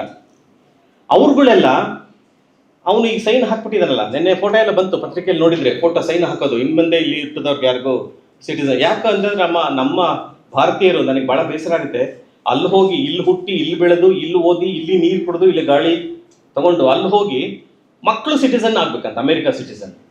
ಅವ್ರಿಗೆ ಭಾರತ ಬೇಕಾಗಿಲ್ಲ, ದೇಶ ಬೇಕಾಗಿಲ್ಲ, ದೇಶ ಪ್ರೇಮ ಇಲ್ಲ, ತಾಯಿ ಋಣ ಇಲ್ಲ, ತಂದೆ ಋಣ ಇಲ್ಲ, ನಾಡಿನ ಋಣ ಇಲ್ಲ, ಇರಲಿ ಅದು ಬೇರೆ ವಿಚಾರ. ಹಾಗಾಗಿ ಈ ಗರ್ಭಿಣಿಯರಾಗಿದ್ರಲ್ಲ ಅವರು ಬೇಗ ಸಿಸೇರಿಯನ್ ಮಾಡಿಸ್ಕೊಂಡು ಮಕ್ಕಳನ್ನ ಇರ್ಬೇಕಂತೆ. ಇಲ್ಲಿವರೆಗೆ ಎಷ್ಟರಲ್ಲಿಗೆ? ಫೆಬ್ರವರಿ 19 ಯಾಕೆಂದ್ರೆ ಈ ಕಾನೂನು, ಈ ಲಾ ಟ್ರಂಪ್ ಏನ್ ನಿನ್ನೆ ಸಹಿ ಹಾಕಿದ್ದಾರೆ ಅದು ಜಾರಿಗೆ ಬರೋದು ಫೆಬ್ರವರಿ 20 ನಂತರ. ಹಾಗಾಗಿ ಎಲ್ಲರೂ ಹಾಸ್ಪಿಟಲ್ ಮುಂದೆ ಡಾಕ್ಟರ್ಗಳ ಹತ್ರ ಹೋಗಿ ಏನಾದರೂ ಮಾಡಿ ಫೆಬ್ರವರಿ 19 ನಮಗೆ ಸಿಸೇರಿಯನ್ ಮಾಡಿ ನಮ್ಮ ಮಗು ಇಲ್ಲಿ ಹುಟ್ಟುವಾಗ ಮಾಡಿ. ಏನು ಹೇಳ್ತೀರಿ ಇದಕ್ಕೆ? ಇಂಥ ಒಂದು ಸ್ಥಿತಿ ಇದೆ ಅಂದರೆ ನಿಮ್ಮಲ್ಲೂ ಸಾಕಷ್ಟು ಜನ ನಿಮ್ಮ ಅಪ್ಪ ಅಮ್ಮನೋ, ನಿಮ್ಮ ಸ್ನೇಹಿತರನ್ನೋ, ನಿಮ್ಮ ಬಂಧುಗಳನ್ನೋ, ನಿಮ್ಮ ಸಹೋದರನ್ನೋ ಬಿಟ್ಟು ನಾಳೆ ಹೋಗ್ತೀರಿ, ಹಾರಿ ಹೋಗ್ತೀರಿ ಬೇರೆ ದೇಶಕ್ಕೆ. ಆದರೆ ನಿಮ್ಮ ಈ ನಾಡಿನ ಈ ನೆಲದ ಋಣ ಇದೆ ಅನ್ನೋದನ್ನ ಮರಿಬೇಡಿ. ಯಾವತ್ತು ಅಪ್ಪ ಅಮ್ಮ ನಿಮ್ಮನ್ನು ಸಾಕಿರ್ತಾರೆ, ಕಷ್ಟಪಟ್ಟು ಬೆಳೆಸಿರ್ತಾರೆ, ನಿಮ್ಮ ಸ್ನೇಹಿತರು ನಿಮಗೆ ಸಂತೋಷ ಕೊಟ್ಟಿರ್ತಾರೆ, ಅಣ್ಣ ತಮ್ಮ ನಿಮಗೆ ತ್ಯಾಗ ಮಾಡಿರ್ತಾರೆ, ಅವ್ರನ್ನ ಮರಿಬೇಡಿ. ಈ ರೀತಿ ಈಗೇನು ಇಂಡಿಯನ್ಸಲ್ಲಿ 30 ಲಕ್ಷ ಜನ ಇಂಡಿಯನ್ಸು ಈಗಲೇ 30 ಲಕ್ಷ ಜನ ಎಷ್ಟು ಜನ ಗರ್ಭಿಣಿಯರಾಗಿದ್ದಾರೆ ನನಗೆ ಗೊತ್ತಿಲ್ಲ, ಆದರೆ ಅವರೆಲ್ಲೂ ಈಗಲೇ 19 ಹೆರಿಗೆ ಮಾಡ್ಕೋಬೇಕು, ನಮ್ಮ ಮಗುಗೆ ಸಿಟಿಸನ್ ಸಿಗುತ್ತೆ ಅಂತಲ್ಲ. ಆ ಥರದ ದಾರಿದ್ರ್ಯ, ಬೌದ್ಧಿಕ ದಾರಿದ್ರ್ಯವನ್ನು ನೀವು ಯಾರು ಮಾಡಲ್ಲ ಅಂತ ನಾನು ನಂಬ್ಕೊಂಡಿದ್ದೀನಿ. ಯಾಕೆಂದ್ರೆ ನೀವೆಲ್ಲ ಸುರಾನಾ ಕಾಲೇಜಿಂದ ಬಂದಿದ್ದೀರಿ, ವೀಣಾ ಮೇಡಮ್, ವತ್ಸಲ ಮೇಡಮ್ ನೀವು ಬುದ್ಧಿ ಹೇಳಿದ್ದಾರೆ, ನೀವು ಅದೆಲ್ಲ ಮಾಡ್ತೀರಾ? ಮಾಡಲ್ಲ ಅಲ್ವಾ? ಮಾಡಲ್ಲ ಅಂತ ಅನ್ಕೋತೀನಿ. ಎನಿವೆ, ಹಾಗೆ ಆಗಲೇ ನಾನು ವಾಪಸ್ ಲ್ಯೂಕ್ ಹೋದವನು ಅಪ್ಪ ಅಮ್ಮನ ಮರೆತು ಬಿಡ್ತಾನೆ. ಅಷ್ಟೊಂದು ಕಷ್ಟಪಟ್ಟು ಲ್ಯೂಕ್ ಅಲ್ಲಿಂದ ಮರೆತೇ ಬಿಡ್ತಾನೆ. ಇಲ್ಲಿ ಅಪ್ಪ ಅಮ್ಮ ಮಗ ಬರ್ತಾನೆ ಅಂತ ಕಾಯ್ತಾ ಇರ್ತಾನೆ. ನಾನು ಆಗಲೇ ಹೇಳಿದಾಗ 225 ವರ್ಷದ ಹಿಂದಂಥ ಮೈಕೆಲ್ ಅನ್ನೋಂಥ ವರ್ಡ್ಸ್ವರ್ತ್ನ ಕಥೆಯಲ್ಲಿರುವಂಥ ವಯಸ್ಸಾದ ಅಪ್ಪ ಅಮ್ಮನ ಮರೆತು ಹೋಗುವಂಥ ಮಕ್ಕಳು 225 ವರ್ಷದ ಹಿಂದೆನೂ ಇದ್ದರು, ಇವತ್ತೂ ಇದ್ದಾರೆ. ಯಾಕೆ ವರ್ಡ್ಸ್ವರ್ತ್ನ ಮೈಕೆಲ್ ಅನ್ನೋವಂಥ ಪದ್ಯ ಅಥವಾ ಬೆಟ್ಟದ ಜೀವ ಯಾಕೆ ಕ್ಲಾಸಿಕ್ ಆಗುತ್ತೆ ಅಂದರೆ ಆ ಕಾರಣಕ್ಕೋಸ್ಕರ ಪ್ರಸ್ತುತತೆ, ಇವತ್ತಿಗೂ ಪ್ರಸ್ತುತವಾಗಿದೆ ಇದು. ವರ್ಡ್ಸ್ವರ್ತ್ನ ಮೈಕೆಲ್ ಪದ್ಯವನ್ನು ಕಾರಂತರು ಓದಿದ್ರಾ ಇಲ್ವಾ ನನಗೆ ಗೊತ್ತಿಲ್ಲ, ಆದರೆ ಅವರು ಕಡಿಮೆ ಓದಿದ್ರು ಕೂಡ ಅವರು ಇಂಗ್ಲೀಷ್ ಅದ್ಭುತವಾಗಿ, ನಿಮ್ಮೆಲ್ಲರಿಗಿಂತ ಅದ್ಭುತವಾದ ಇಂಗ್ಲೀಷ್ ಮಾತಾಡ್ತಾ ಇದ್ರು. ಇಂಗ್ಲೀಷ್ನಲ್ಲಿ ಕೃತಿಗಳನ್ನು ರಚಿಸಿದ್ದಾರೆ ಕಾರಂತರು. ಅಂಥ ಒಂದು ಜ್ಞಾನ ಸಂಪತ್ತು ಅವರಿದ್ರು. ಪ್ರಾಯಶಃ ಓದಿರಬೇಕು ಅಂತ ನನ್ನ ಅಭಿಪ್ರಾಯ. ಯಾಕೆಂದರೆ ಕುವೆಂಪು ಓದಿರ್ತಾರೆ, ಅವ್ರು ಹೇಳ್ತಾರೆ, ಕುವೆಂಪುನೇ 1920s 30s ಹೇಳ್ತಾರೆ, ನಾನು ಇನ್ಫ್ಲೂಯೆನ್ಸ್ ಬೈ ವರ್ಡ್ಸ್ವರ್ತ್ ಅಂತ ಹೇಳ್ಬೇಕಾದ್ರೆ 35ರಲ್ಲಿ ಕಾದಂಬರಿ ಬರೆದ ಕಾರಂತರು ಪ್ರಾಯಶಃ ಅವ್ರು ಓದಿರ್ತಾರೆ. ಆದರೆ ಅದರಿಂದ ಪ್ರಭಾವಿತರಾಗಿ ಬರೆದ್ರ ಈ ಬೆಟ್ಟದ ಜೀವನ ನನಗೆ ಗೊತ್ತಿಲ್ಲ. ಅದು ಪ್ರಭಾವ ಆಗಿತ್ತಾ ಇಲ್ಲ. ನಮ್ಗೆಲ್ರಿಗೂ ಇನ್ಫ್ಲೂಯೆನ್ಸಸ್ ಇರುತ್ತೆ. ಯಾವುದೋ ಒಂದು ಸಿನಿಮಾ ನೋಡಿದಾಗ ಅಥವಾ ಯಾವುದೋ ಒಂದು ಕತೆ ಓದಿದಾಗ, ಯಾವುದೋ ಒಂದು ಕಾದಂಬರಿ ಓದಿದಾಗ ಒಂದು ಇನ್ಫ್ಲೂಯೆನ್ಸ್ ಆಗೋದು ಸಹಜ. ಆ ಇನ್ಫ್ಲೂಯೆನ್ಸ್ ಇರಬಹುದು, ಆದರೆ ಇದನ್ನು ಇಂಡಿಯನೈಸ್ ಮಾಡಿದ್ದಾರೆ. ಇಲ್ಲಿಯ ಗೋಪಾಲಯ್ಯ ಗೋವಿಂದಯ್ಯ ಆಗ್ತಾನೆ. ಆಗಲೇ ನಾನು ಮೈಕೇಲ್ ಕತೆ ಹೇಳಿದಾಗೆ ಇದ್ರದ್ದೊಂದು ಸಂಕ್ಷಿಪ್ತವಾಗಿ ಕತೆ ಹೇಳ್ತೀನಿ. ಬೆಟ್ಟದ ಜೀವದಲ್ಲಿ ನಾನು ಆಗಲೇ ಹೇಳಿದಾಗೆ ಗೋಪಾಲಯ್ಯ ಪ್ರೊಟಗನಿಸ್ಟ್. ಅವನ ವಯಸ್ಸು ಸುಮಾರು 70ರಿಂದ 80 ವರ್ಷ ಗೋಪಾಲಯ್ಯನಿಗೆ. ಅವನು ಇದೇ ಥರದ ಬೆಟ್ಟದ ಬುಡದ ಒಂದು ಮನೆಯಲ್ಲಿ ಪುಟ್ಟ ಮನೆಯನ್ನು ಕಟ್ಟಿಕೊಂಡು ಅಡಿಕೆ ತೋಟ ಮಾಡಿಕೊಂಡು ಇದ್ದಾನೆ. ಅವನ ಮನೆ ಪಕ್ಕದಲ್ಲೇ ಒಂದು ಸಣ್ಣ ಹೊಳೆ ಹರಿತಾ ಇದೆ, ಸಂತೋಷವಾಗಿದ್ದಾನೆ. ಅವನ ಹೆಂಡತಿಯ ಹೆಸರು ಶಂಕರಮ್ಮ ಅಂತ ಆಕೆ ಹೆಸರು. ಆಕೆಗೆ ಸುಮಾರು ಒಂದು 60 ವರ್ಷ. ಗಂಡ ಹೆಂಡತಿ ಇಬ್ಬರೇ ಇದ್ದಾರೆ. ಇಬ್ಬರೇ ಆ ಬೆಟ್ಟದ, ಯಾರು ಅಕ್ಕಪಕ್ಕ ಯಾರೂ ಇಲ್ಲ. ಈಗಿನ ಮಲೆನಾಡಲ್ಲಿ ಮನೆಗಳು ಹೋದ್ರೆ ನಿಮಗೆ 3 ಕಿಲೋಮೀಟರ್ಗೆ 4 ಕಿಲೋಮೀಟರ್ ಒಂದೊಂದು ಮನೆ ಇರುತ್ತೆ. ನಮ್ಮ ಥರ ಬೆಂಗಳೂರು ಥರ ಕಾಲೋನಿಗಳಿರಲ್ಲ. ಆ ಮನೆಯಲ್ಲಿ ಇವರಿಬ್ಬರೇ ಇದ್ದಾರೆ. ಇವ್ರು ಹೇಗಿದ್ದಾರೆ? ಸಂತೋಷವಾಗಿದ್ದಾರೆ. ಇವತ್ತು ನಾನು ಆಗಲೇ ಹೇಳಿದಾಗೆ ನೀವು ಮಲೆನಾಡಿಗೆ ಹೋದರೆ ಅಥವಾ ಈ ಥರದ ರಿಮೋಟ್ ವಿಲೇಜಸ್ಗೆ ಹೋದರೆ ಆ ಥರದ ವಯಸ್ಸಾದ ದಂಪತಿಗಳಿರೋದನ್ನು ನೋಡ್ತೀವಿ. ಅವತ್ತು ಈ ದಂಪತಿಗಳು ಸಂತೋಷವಾಗಿದ್ದರು. ಆದರೆ ಇವತ್ತು ಇರೋಂಥ ಪೇರೆಂಟ್ಸ್ ಅಥವಾ ನಿಮ್ಮ ರಿಲೇಟಿವ್ಸ್ ಯಾರಾದರೂ ಸಂತೋಷವಾಗಿದ್ದಾರೆ ಅಂತ ಕೇಳಿ ನೋಡಿ, ಅವ್ರು ಇಲ್ಲ ಅಂತ ಹೇಳ್ತಾರೆ. ಯಾಕೆ ಅಂದರೆ ಅವ್ರ ಮಕ್ಕಳು ಅವರನ್ನು ಬಿಟ್ಟು ಬೇರೆ ಕಡೆ ಹೋಗಿ ಉದ್ಯೋಗ ಮಾಡಿಕೊಂಡು ಅಪ್ಪ ಅಮ್ಮನ ಮರೆತಿರುವಂಥವರೇ ಹೆಚ್ಚು. ಆದರೆ ಈ ಗೋಪಾಲಯ್ಯ ಮತ್ತು ಶಂಕರಮ್ಮ ಸಂತೋಷವಾಗಿರ್ತಾರೆ. ಇವರು ಒಂದು ತೋಟ ಮಾಡ್ಕೊಂಡಿದ್ದಾರೆ. ನಾನು ಆಗಲೇ ಹೇಳಿದ ಪಕ್ಕದಲ್ಲಿ ಒಂದು ಹೊಳೆ ಹರಿತಾ ಇದೆ. ಯಾರೂ ಇಲ್ಲ ಇವರಿಗೆ.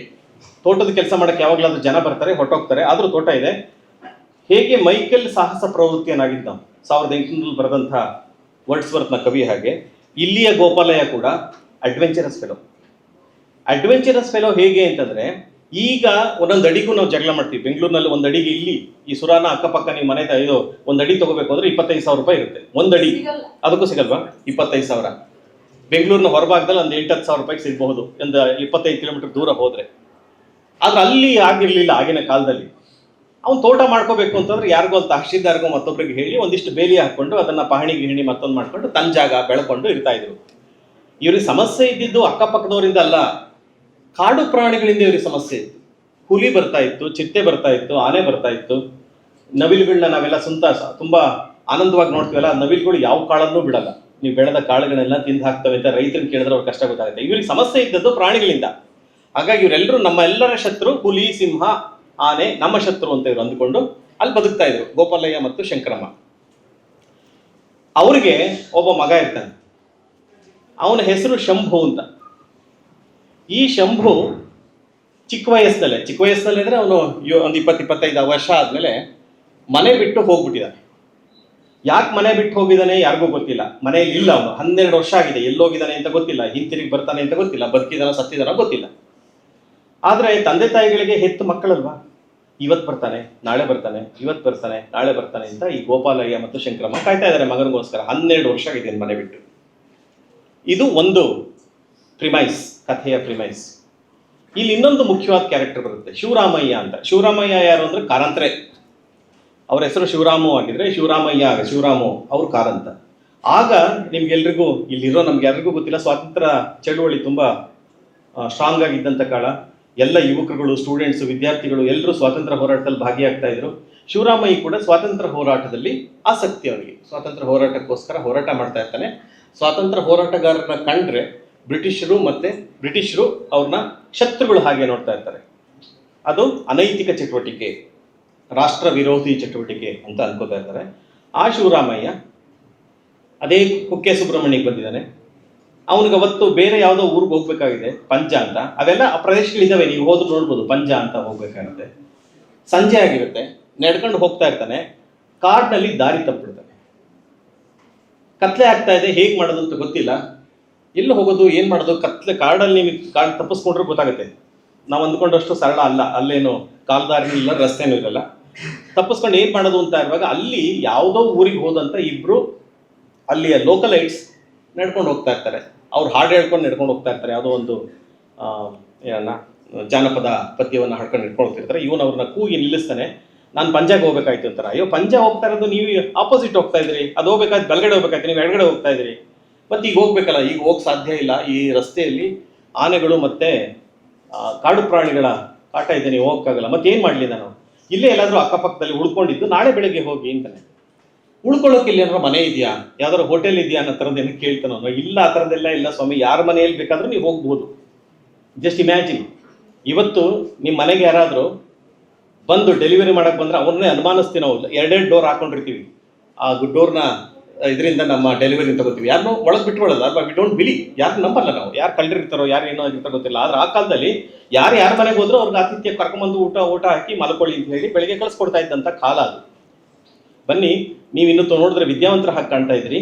ಇಲ್ಲಿ ಗೋಪಾಲಯ್ಯ ಅನ್ನೋರ ಮನೆ ಇದೆ, ಅವ್ರ ಮನೆಯಲ್ಲಿ ನೀವು ಭಟ್ರ ಮನೆ, ಅದು ಭಟ್ರ ಮನೆಯಲ್ಲಿ ರಾತ್ರಿ ಉಳ್ಕೊಂಡಿದ್ದು ನಾಳೆ ಬೆಳಿಗ್ಗೆ ಹೋಗ್ಬೋದು ಅಂತ ಇವರಿಬ್ಬರು ಕರ್ಕೊಂಡು ಹೋಗಿ ಅವ್ರ ಮನೆಗೆ ಅವ್ರನ್ನ ಬಿಡ್ತಾರೆ.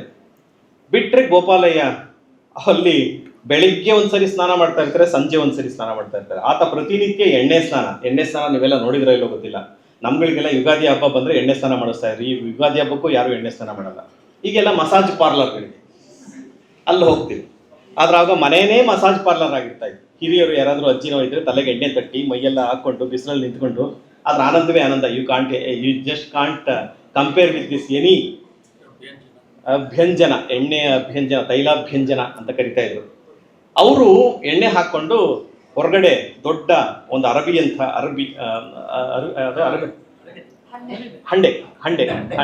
ಹಂಡೆಗೆ ಒಲೆಗೆ ಉರಿ ಹಾಕೊಂಡು ಕೂತಿರ್ತಾರೆ. ಇವರು ಕೂಗ್ತಾರೆ, ಯಾರು ಬಂದ್ರು ಅಂತ, ನಾಯಿ ಬೊಗಳುತ್ತೆ, ಬರ್ತಾರೆ, ಆಚೆ ಬರ್ತಾರೆ. ಸ್ವಾಮಿ, ಇವ್ರು ಯಾರೋ ಸಿಟಿಯವರು ದಾರಿ ತಪ್ಪಿಟ್ಟಿದ್ದಾರೆ, ಇವತ್ತು ರಾತ್ರಿ ಉಳ್ಕೊಳ್ಳೋದಕ್ಕೆ ನಿಮ್ಮ ಮನೇಲಿ ಅವಕಾಶ ಕೊಡಿ, ಬೆಳಗ್ಗೆ ಹೋಗ್ತಾರೆ ಅಂತ ಹೇಳಿಬಿಟ್ಟು ಆ ವ್ಯಕ್ತಿ ಹೊರಟೋಗ್ತಾನೆ ಕರ್ಕೊಂಬಂದವನು. ಇವ್ರು ಯಾರು ನೀವು ಅಂತಾರೆ, ನನ್ನ ಹೆಸರು ಶಿವರಾಮ. ಬನ್ನಿ, ಅವರು ಆಯ್ತಾಯ್ತು ಬನ್ನಿ, ಕೈ ಕಾಲು ತೊಳ್ಕೊಳ್ಳಿ, ಬಂದು ಹೋಗಿ ಬನ್ನಿ, ಕೂರಿಸ್ಕೋತಾರೆ. ಹೆಂಡತಿ ಕೂಗ್ತಾರೆ, ಹೆಂಡತಿ ಬರ್ತಾಳೆ, ನೋಡ್ತಾಳೆ, ಇವ್ರಿಗೆ ಏನಾದರೂ ಆಸರಿಗೆ ಕೊಡು. ಆಸರೆ ಅಂತಂದ್ರೆ ಏನಾದರೂ ತಿನ್ನೋದು ಕೊಡು ಅಂತ. ಆ ಕಡೆ ಎಲ್ಲ ನೋಡಿ ಎಷ್ಟು ಬ್ಯೂಟಿಫುಲ್ ಅಂತಂದ್ರೆ, ಆಸರಿಗೆ ಕೊಡು ಅಂತಂದ್ರೆ ತಕ್ಷಣ ಒಂದು ಲೋಟ ನೀರು, ಒಂದು ಚೂರು ಬೆಲ್ಲ ಕೊಡ್ತಾ ಇದ್ರು. ಬೆಲ್ಲ ಈಸ್ ನಥಿಂಗ್ ಬಟ್ ಗ್ಲೂಕೋಸ್. ಎಲ್ಲಿಂದನಾದ್ರೂ ಆಯಾಸ ಆಗಿ ಬಂದಿದ್ರೆ ಈಗೇನು ಮಾಡ್ತೀವಿ, ಕಾಫಿ ಟೀ ಕೊಡ್ತೀವಿ, ಜ್ಯೂಸ್ ಕೊಡ್ತೀವಿ. ಅವಾಗ ಬೆಲ್ಲ ಮತ್ತೆ ಇದನ್ನ ಕೊಡೋದು ಪದ್ಧತಿ ಈಗಲೂ ಮಲೆನಾಡಲ್ಲಿ ಕೆಲವು ಕಡೆ ಅದು ಇದೆ. ಆದ್ರೆ ಆಕೆ ಒಂದು ಬೆಲ್ಲ, ಒಂದು ಚೂರು ಬೆಲ್ಲ ಮತ್ತು ನೀರು ತಂದು ಕೊಡ್ತಾರೆ. ನೀರು ಕುಡಿತಾನೆ, ಕೂತ್ಕೊಳ್ತಾನೆ, ನೋಡ್ತಾನೆ, ಬೆಳಕಿರಲ್ಲ, ಒಂದು ಲಾಟಿ ನೋಡಿತಾ ಇರುತ್ತೆ. ಈ ರಾತ್ರಿ ಹೇಗಪ್ಪ ಇಲ್ಲಿ ಕಳಿಯೋದು, ಇವ್ರು ಯಾರು ಅಪರಿಚಿತರು, ಬಟ್ ಗೊತ್ತಿಲ್ಲ, ಇವ್ರ ಮನೇಲಿ ಯಾರ್ಯಾರಿದ್ದಾನೆ ಗೊತ್ತಿಲ್ಲ, ನಾನು ಹೇಗೆ ಕಳಿಯೋದು ಅಂತ ಅಂದ್ಕೊಂಡು ಅನುಮಾನಿಸ್ತಾ ಇರ್ತಾನೆ. ಅವ್ರು ಬಂದು ನಾನು ಸ್ವಲ್ಪ ಸ್ನಾನ ಮಾಡ್ಕೊಂಡು ಬರ್ತೀನಿ ಅಂದ್ರೆ, ಬೆಳಗ್ಗೆ ಒಂದ್ಸರಿ ತೈಲಾಭ್ಯಂಜನ, ಸಂಜೆ ಒಂದ್ಸರಿ ತೈಲಾಭ್ಯಂಜನ. ಯಾರದ್ದು? ಗೋಪಾಲಯ್ಯನ ಪದ್ಧತಿ. ನಾನು ಸ್ನಾನ ಮಾಡ್ಕೊಂಡ್ಬರ್ತೀನಿ ಅಂತ ಹೋಗ್ತಾನೆ, ಅಲ್ಲಿ ಕೂತಿರ್ತಾನೆ, ಮಾಡ್ಕೊಂಡ್ಬರ್ತಾನೆ. ನೀವು ಸ್ನಾನ ಮಾಡ್ಕೋತೀರಾ ಅಂತಾನೆ. ಇಲ್ಲ ನನಗೆ ಬೇಡ, ಕೈಕಾಲು ತೊಳ್ಕೊತೀನಿ ಅಂತಾನೆ. ಕೈಕಾಲು ರಾತ್ರಿ ಇರ್ತಾರೆ, ಊಟ ಮಾಡ್ತಾರೆ. ಬಿಸಿ ಬಿಸಿ ಬಾಳೆ ಎಲೆಯಲ್ಲಿ ಹೊಗೆ ಆಡುವಂಥ ಅನ್ನವನ್ನ ಆಕೆ ಬೇಯಿಸಿರ್ತಾರೆ. ಬಂದು ಆಕೆ ಇವನನ್ನೇ ನೋಡ್ತಾ ಇರ್ತಾರೆ, ಶಿವರಾಮನೇ. ಯಾರು? ವಯಸ್ಸಾದ ಶಂಕರಿ. ಇವನಿಗೆ ಆಶ್ಚರ್ಯ ಆಗುತ್ತೆ, ನನ್ನನ್ನೇ ಯಾಕೆ ನೋಡ್ತಾ ಇದ್ದಾರೆ ಇವರು ಅಂತ. ಇವನಿಗೂ ಮುಜುಗರ ಆಗುತ್ತೆ. ಊಟ ಮಾಡ್ತಾರೆ ಹಿಂಗೆ ತಿರುಗಣ್ಣಲ್ಲಿ ನೋಡಿದ್ರೆ ಈಕೆ ಇವನ್ನೇ ನೋಡ್ತಾ ಇದ್ದೆ. ಯಾಕೆ ಅಂತಂದ್ರೆ, ನೀನು ನೋಡಿದ್ರೆ ನನ್ನ ಮಗ ಶಂಭು ನೋಡ್ದಾಗ ಆಗ್ತಾ ಇದೆಯಪ್ಪ ಅಂತ ಹೇಳ್ತಾರೆ. ಇವನಿಗೆ ಹೌದಾ, ಯಾರು ಶಂಭು? ಇಲ್ಲ, ನನ್ನ ಮಗ ಶಂಭು ಅಂತ ಒಬ್ಬ ಇದ್ದ, ಅವ್ನ ಮನೆ ಬಿಟ್ಟು ಹೋಗಿ 12 ವರ್ಷ ಆಯಿತು, ಅವ್ನು ಮನೆಗೆ ಬಂದಿಲ್ಲ. ನೀನು ಯಾರೋ ನಾಯಿ ಬೊಗಳಿದಾಗ ನಮ್ಮ ಶಂಭುನೇ ಬಂದೇನೋ ಅಂತ ಅಂದ್ಕೊಂಡೆ, ಆದರೂ ನನ್ನ ಮಗ ನಿನ್ನ ಹಾಗೇ ಇದ್ದ ನನ್ನ ಮಗ ಅಂತ ಹೇಳ್ತಾರೆ. ಹೌದಾ ಅಂತ ಹೇಳ್ತಾನೆ. ಊಟ ಮಾಡ್ತಾನೆ, ರಾತ್ರಿ ಮಲ್ಕೋತಾರೆ. ಬೆಳಗಾಗುತ್ತೆ. ಬೆಳಗಾಗಿ ನಾ ಹೊರಡ್ತೀನಿ ಅಂತ ಹೊರಡ್ತಾನೆ. ಅವ್ರು ಹೇಳ್ತಾರೆ, ಏನು ಅಷ್ಟು ಅವಸರ, ಇದ್ದು ಹೋಗಿ ಅಂತಾರೆ. ಇವತ್ತೆಲ್ಲ ಹೊರಡ್ತೀನಿ ಅಂತಂದ್ರೆ ನಮ್ಮಲ್ಲಿ ಡಬಲ್ ಬೆಡ್ರೂಮ್ ಇರುತ್ತೆ, ಟ್ರಿಪಲ್ ಬೆಡ್ರೂಮ್ ಇರುತ್ತೆ. ಒಬ್ಬೊಬ್ರು ಒಂದೊಂದು ರೂಮ್ನ ಆಕ್ಯುಪೈ ಮಾಡ್ಕೊಂಡಿರ್ತೀವಿ. ಯಾರಾದ್ರೂ ಗೆಸ್ಟ್ ಬಂದರೆ ಎಲ್ಲಪ್ಪ ಮಲಗಿಸೋದು ಗೆಸ್ಟ್ನ ಅಲ್ವಾ? ಹೊರಡ್ತಾರೆ ಅಂತಂದ್ರೆ, ಅಯ್ಯೋ ನಮ್ಮ ಡೈಲಿ ಶೆಡ್ಯೂಲ್ ಇದೆ, ಬೆಳಗ್ಗೆ ನಾವು 7 ಗಂಟೆಗೆ ಹೇಳ್ತೀವಿ, ಜಿಮ್ಗೆ ಹೋಗ್ತೀವಿ, ಮತ್ತೆ ಕ್ಲಾಸ್ಗೆ ಹೋಗ್ತೀವಿ, ಇಲ್ಲಿ ಹೋಗ್ತೀವಿ. ಯಾರಾದರೂ ಒಬ್ಬ ಗೆಸ್ಟ್ ಬಂದುಬಿಟ್ರೆ ಅವ್ರನ್ನ ಒಂದು ದಿವಸ ಇಟ್ಕೊಳ್ಳೋದೇ ಕಷ್ಟ ಇವತ್ತು ಸಿಟಿಗಳಲ್ಲಿ. ನಮ್ಮ ರೊಟೀನ್ ಡಿಸ್ಟರ್ಬ್ ಆಗುತ್ತೆ ಏನಂತ. ಆದರೆ ಆ ಹಳ್ಳಿಗಳಲ್ಲಿ ಹಾಗಲ್ಲ. ಅವ್ರು ಏನು ಅವಸರ, ಯಾಕೆ ಇಷ್ಟ ಹೊರಡ್ತೀರಿ, ಇನ್ನೂ ಸ್ವಲ್ಪ ದಿವಸ ಇದ್ದೋಗಿ ಅಂತಾನೆ. ಏನಿದು, ನಾನು ಬಂದರು ರಾತ್ರಿ ಆಶ್ರಯ ಕೊಟ್ಟು ಇನ್ನೂ ಸ್ವಲ್ಪ ದಿವಸ ಇದ್ದೋಗಿ ಅಂತಂದ್ರೆ, ಇಲ್ಲ ನನಗೆ ಕೆಲಸ ಇದೆ, ಹೊರಡ್ತೀನಿ ಅಂತಾನೆ. ಅಷ್ಟರಲ್ಲಿ ಅವನು ಇನ್ನೊಬ್ಬ ನಿನ್ನೆ ಹಿಂದಿನ ದಿವಸ ಕರ್ಕೊಂಡ್ಬಂದಿದ್ದಾನೆ, ಅವ್ನು ಬರ್ತಾನೆ. ಅವ್ನು ಬಂದು, ಸ್ವಾಮಿ, ಈಗೆಲ್ಲೂ ಯಾರೂ ಹೋಗಂಗಿಲ್ಲ ಮನೆಯಿಂದ. ಹೌದಾ, ಯಾಕೆ ಅಂತಂದ್ರೆ, ನಮ್ಮ ಊರಿನಲ್ಲಿ 2 ದಿವಸಕ್ಕೆ ಭೂತದ ಕೋಲ ಆಗ್ತಾ ಇದೆ. ಭೂತದ ಕೋಲ ಅಂದ್ರೆ ಗೊತ್ತಲ್ಲ, ಕಾಂತಾರ ನೋಡಿರೋರಿಗೆಲ್ಲ ಭೂತ ಗೊತ್ತಿರುತ್ತೆ. ಭೂತದ ಕೋಲ ಆಗ್ತಾ ಇದೆ. ಭೂತದ ಕೋಲ ಕಟ್ಟಿದ ಮೇಲೆ ಈ ಊರಿಂದ ಯಾರು ಹೊರಗಡೆ ಹೋಗಂಗಿಲ್ಲ, ಬರ್ಬೋದಷ್ಟೇ, ಅದು ನಿಮ್ಮ ನಿಯಮ. ಹಂಗಾಗಿ ನೀವು 3 ದಿವಸ ಎಲ್ಲೂ ಹೋಗಕ್ಕಾಗಲ್ಲ, ಇಲ್ಲೇ ಇರಬೇಕು ಅಂತ ಹೇಳ್ತಾರೆ. ಹೌದಾ ಅಂತ ಹುಡ್ಕೊಂಡು, ಇಲ್ಲಿ ಏನು ಮಾಡೋದು, ಏನು ಸೈಟ್ ಸೀಯಿಂಗ್ ಎಲ್ಲಿ ಹೋಗೋದು? ಅವ್ರು ಹೇಳ್ತಾರೆ, ನೀವೇನು ಯೋಚನೆ ಮಾಡ್ಬಿಡಿ, ನಮ್ಮ ತೋಟ ಇದೆ, ಗದ್ದೆ ಬೈಲಿದೆ, ಕರ್ಕೊಂಡು ಹೋಗ್ತೀನಿ ನಿಮ್ಮನ್ನ, ಇದ್ಬಿಡಿ ಅಂತ ಹೇಳ್ತಾರೆ. ಅವ್ನು ಶರ್ಟ್ ಹಾಕ್ಕೊಂಡಿದ್ದಾನೆ, ಮತ್ತೆ ಬಿಚ್ಚ, ಆಯಿತು ಹಾಗೆ ಮಾಡೋಣ ಅಂತ. ಅವರಿಬ್ಬರು ಇಲ್ಲಿಂದ ಸುಮಾರು 1 ವಾರಗಳ ಕಾಲ ಆ ಶಿವರಾಮು ಇವ್ರ ಮನೆಯಲ್ಲೇ ಇವ್ರ ಮನೆಯಲ್ಲಿದ್ದಾಗ ಇವರು ತಮ್ಮ ಬದುಕಿನ ಕಥೆಯನ್ನು ಹೇಳ್ತಾರೆ, ಮಗ ಹೋಗಿದ್ದನ್ನು ಹೇಳ್ತಾರೆ. ಜೊತೆಗೆ ಅಲ್ಲಿಂದ ಸುಮಾರು ಒಂದು 2 ಕಿಲೋಮೀಟರ್ ದೂರದಲ್ಲಿ, ಇವ್ರ ಮನೆಗಿಂತ ದೂರದಲ್ಲಿ ಕಾಟುಮೂಲೆ ಅಂತ ಒಂದು ಜಾಗ ಇರುತ್ತೆ. ಅದೊಂದು ಜಾಗದ ಹೆಸರು ಕಾಟುಮೂಲೆ ಅಂತ. ಬನ್ನಿ, ಇಲ್ಲೊಂದು ಕಾಟುಮೂಲೆ ಅಂತ ಇದೆ, ಅಲ್ಲಿ ಕರ್ಕೊಂಡು ಹೋಗ್ತೀನಿ ಅಂತಾನೆ. ಯಾರು? ಗೋಪಾಲಯ್ಯ. ಶಿವರಾಮ ಅವರಿಬ್ರು ನಡ್ಕೊಂಡು ಹೋಗ್ತಾರೆ. ಕಾಟುಮೂಲೆ ತುಂಬ ಅದ್ಭುತವಾದ ಪರಿಸರ. ಅದಕ್ಕೆ ನಾನು ಪದೇ ನನ್ನ ಸಿನಿಮಾ ಅಂತ ಹೇಳ್ತಾ ಇಲ್ಲ, ಆ ಸಿನಿಮಾ ನೋಡಿ ಹಾಕ್ಕೊಂಡು ನೋಡಿದ್ರೆ ನಿಮ್ಗೆ ಇದೆಲ್ಲ ಗೊತ್ತಾಗುತ್ತೆ. ಯೂಟ್ಯೂಬಲ್ಲಿ ಇದೆ ಅಂತ ಹೇಳಿದ್ರೆ ಬೆಟ್ಟ ಜೀವನ ನೋಡಿದಾಗ ಗೊತ್ತಾಗುತ್ತೆ. ಕಾಟು ಮಲೆ ಕರ್ಕೊಂಡು ಹೋಗ್ತಾರೆ. ಅಲ್ಲಿ ಹೋದ್ರೆ ಅಲ್ಲಿ ಗಂಡ ಹೆಂಡತಿ ಇಬ್ರು ಇರ್ತಾರೆ, ನಾರಾಯಣ ಮತ್ತು ಲಕ್ಷ್ಮಿ. ಇವ್ರು ಯಾರು ಅಂತ ಕೇಳ್ತಾರೆ. ಇವರು ನನ್ನ ಮಗ ಇದ್ದ ಹಾಗೆ. ಆಮೇಲೆ ಕತೆ ಗೊತ್ತಾಗುತ್ತೆ, ಆ ನಾರಾಯಣ ಅನ್ನೋರು ಯಾರೋ ಅನಾಥ ವ್ಯಕ್ತಿ.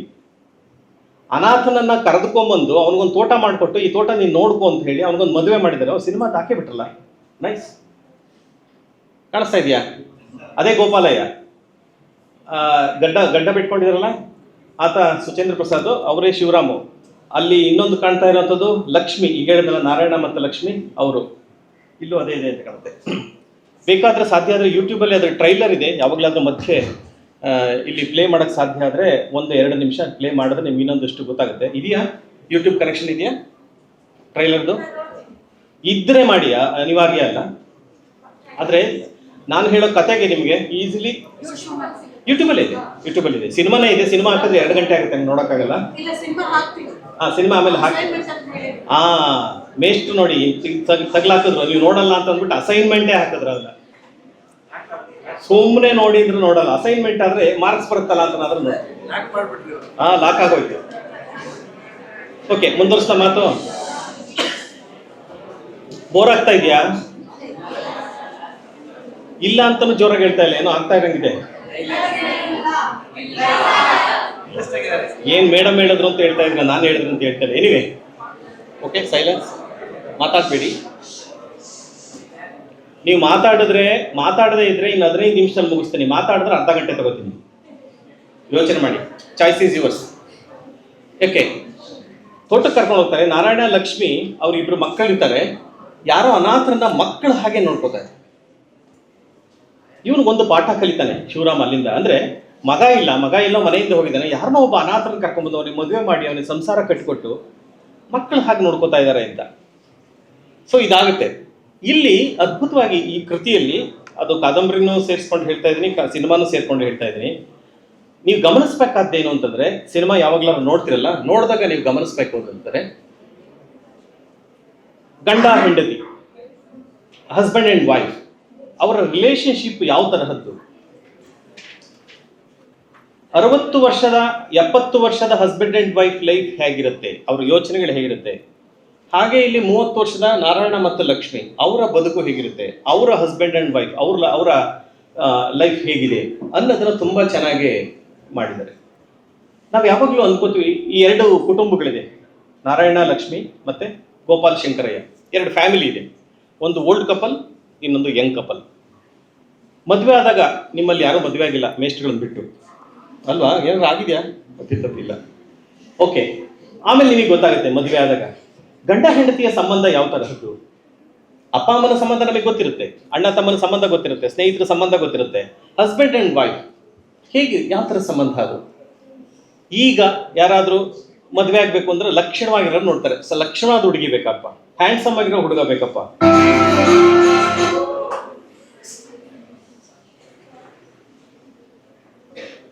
ಟ್ರೈಲರ್ ಹಾಕ್ತೀರಾ ಮೇಡಮ್? ಹಾಗಾದ್ರೆ ಹೇಳಿ ನನಗೆ.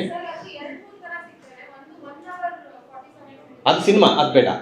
ಅದೊಂದು 2 ನಿಮಿಷದ್ದೇನೋ ಒಂದು ನೋಡಿ ರೆಡಿ ಆದಾಗ ಹೇಳಿದ್ದು ನಾನು ನಿಲ್ಲಿಸ್ತೀನಿ, ಮಾತನ್ನ ಬ್ರೇಕ್ ತಗೋತೀನಿ.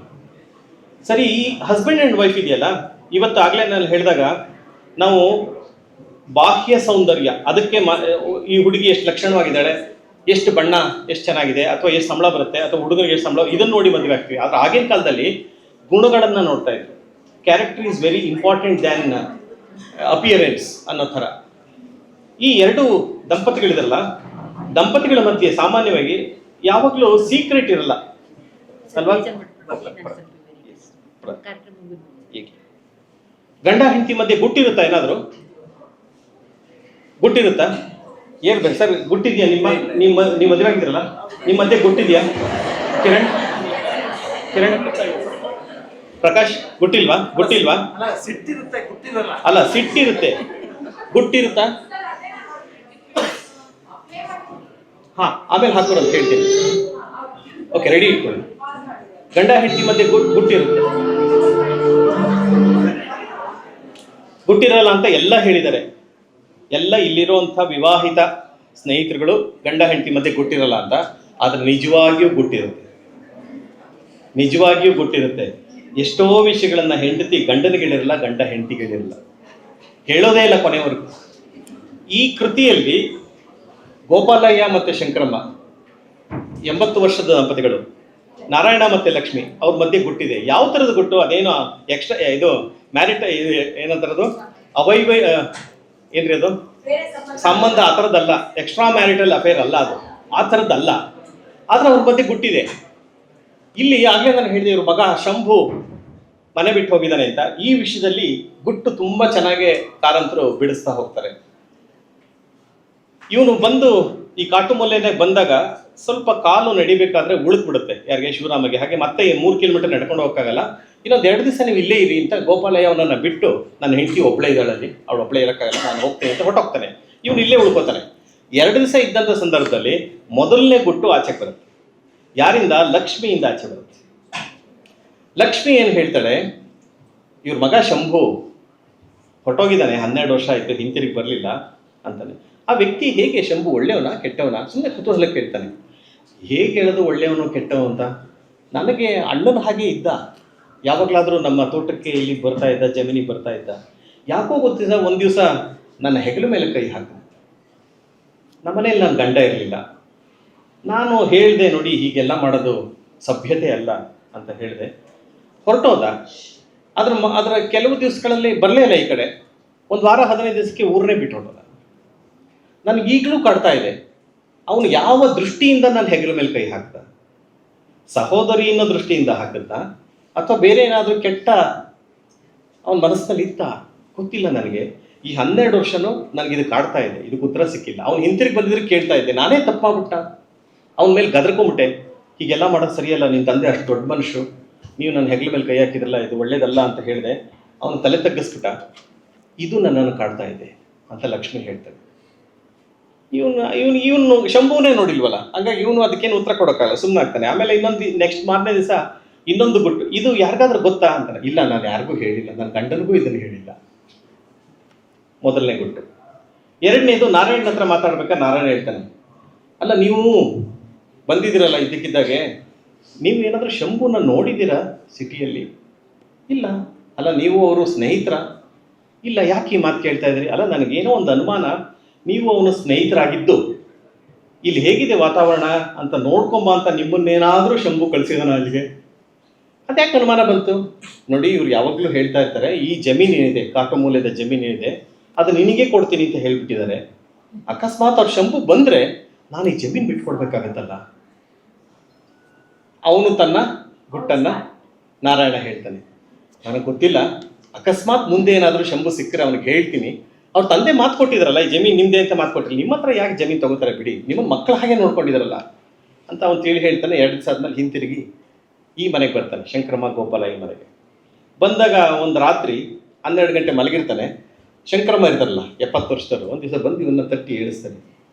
ಯಾಕಮ್ಮ ಯಾಕೆ ಅಂತ ಹೇಳ್ತಾರೆ. 1 ನಿಮಿಷ ಬಾರಪ್ಪ ಅಂತ ಹೇಳ್ತಾರೆ. ಎಲ್ಲಿಗೆ ಬಾ ಅಂತ, ಒಂದು ಕಿರುಕೋಣೆ ಅಂತ ಹೇಳ್ತೀವಿ ಆ ಮಲೆನಾಡುಗಳಲ್ಲಿ, ಅಲ್ಲಿ ಕತ್ತಲು ಕೋಣೆ ಕರ್ಕೊಂಡು ಹೋಗ್ತಾರೆ.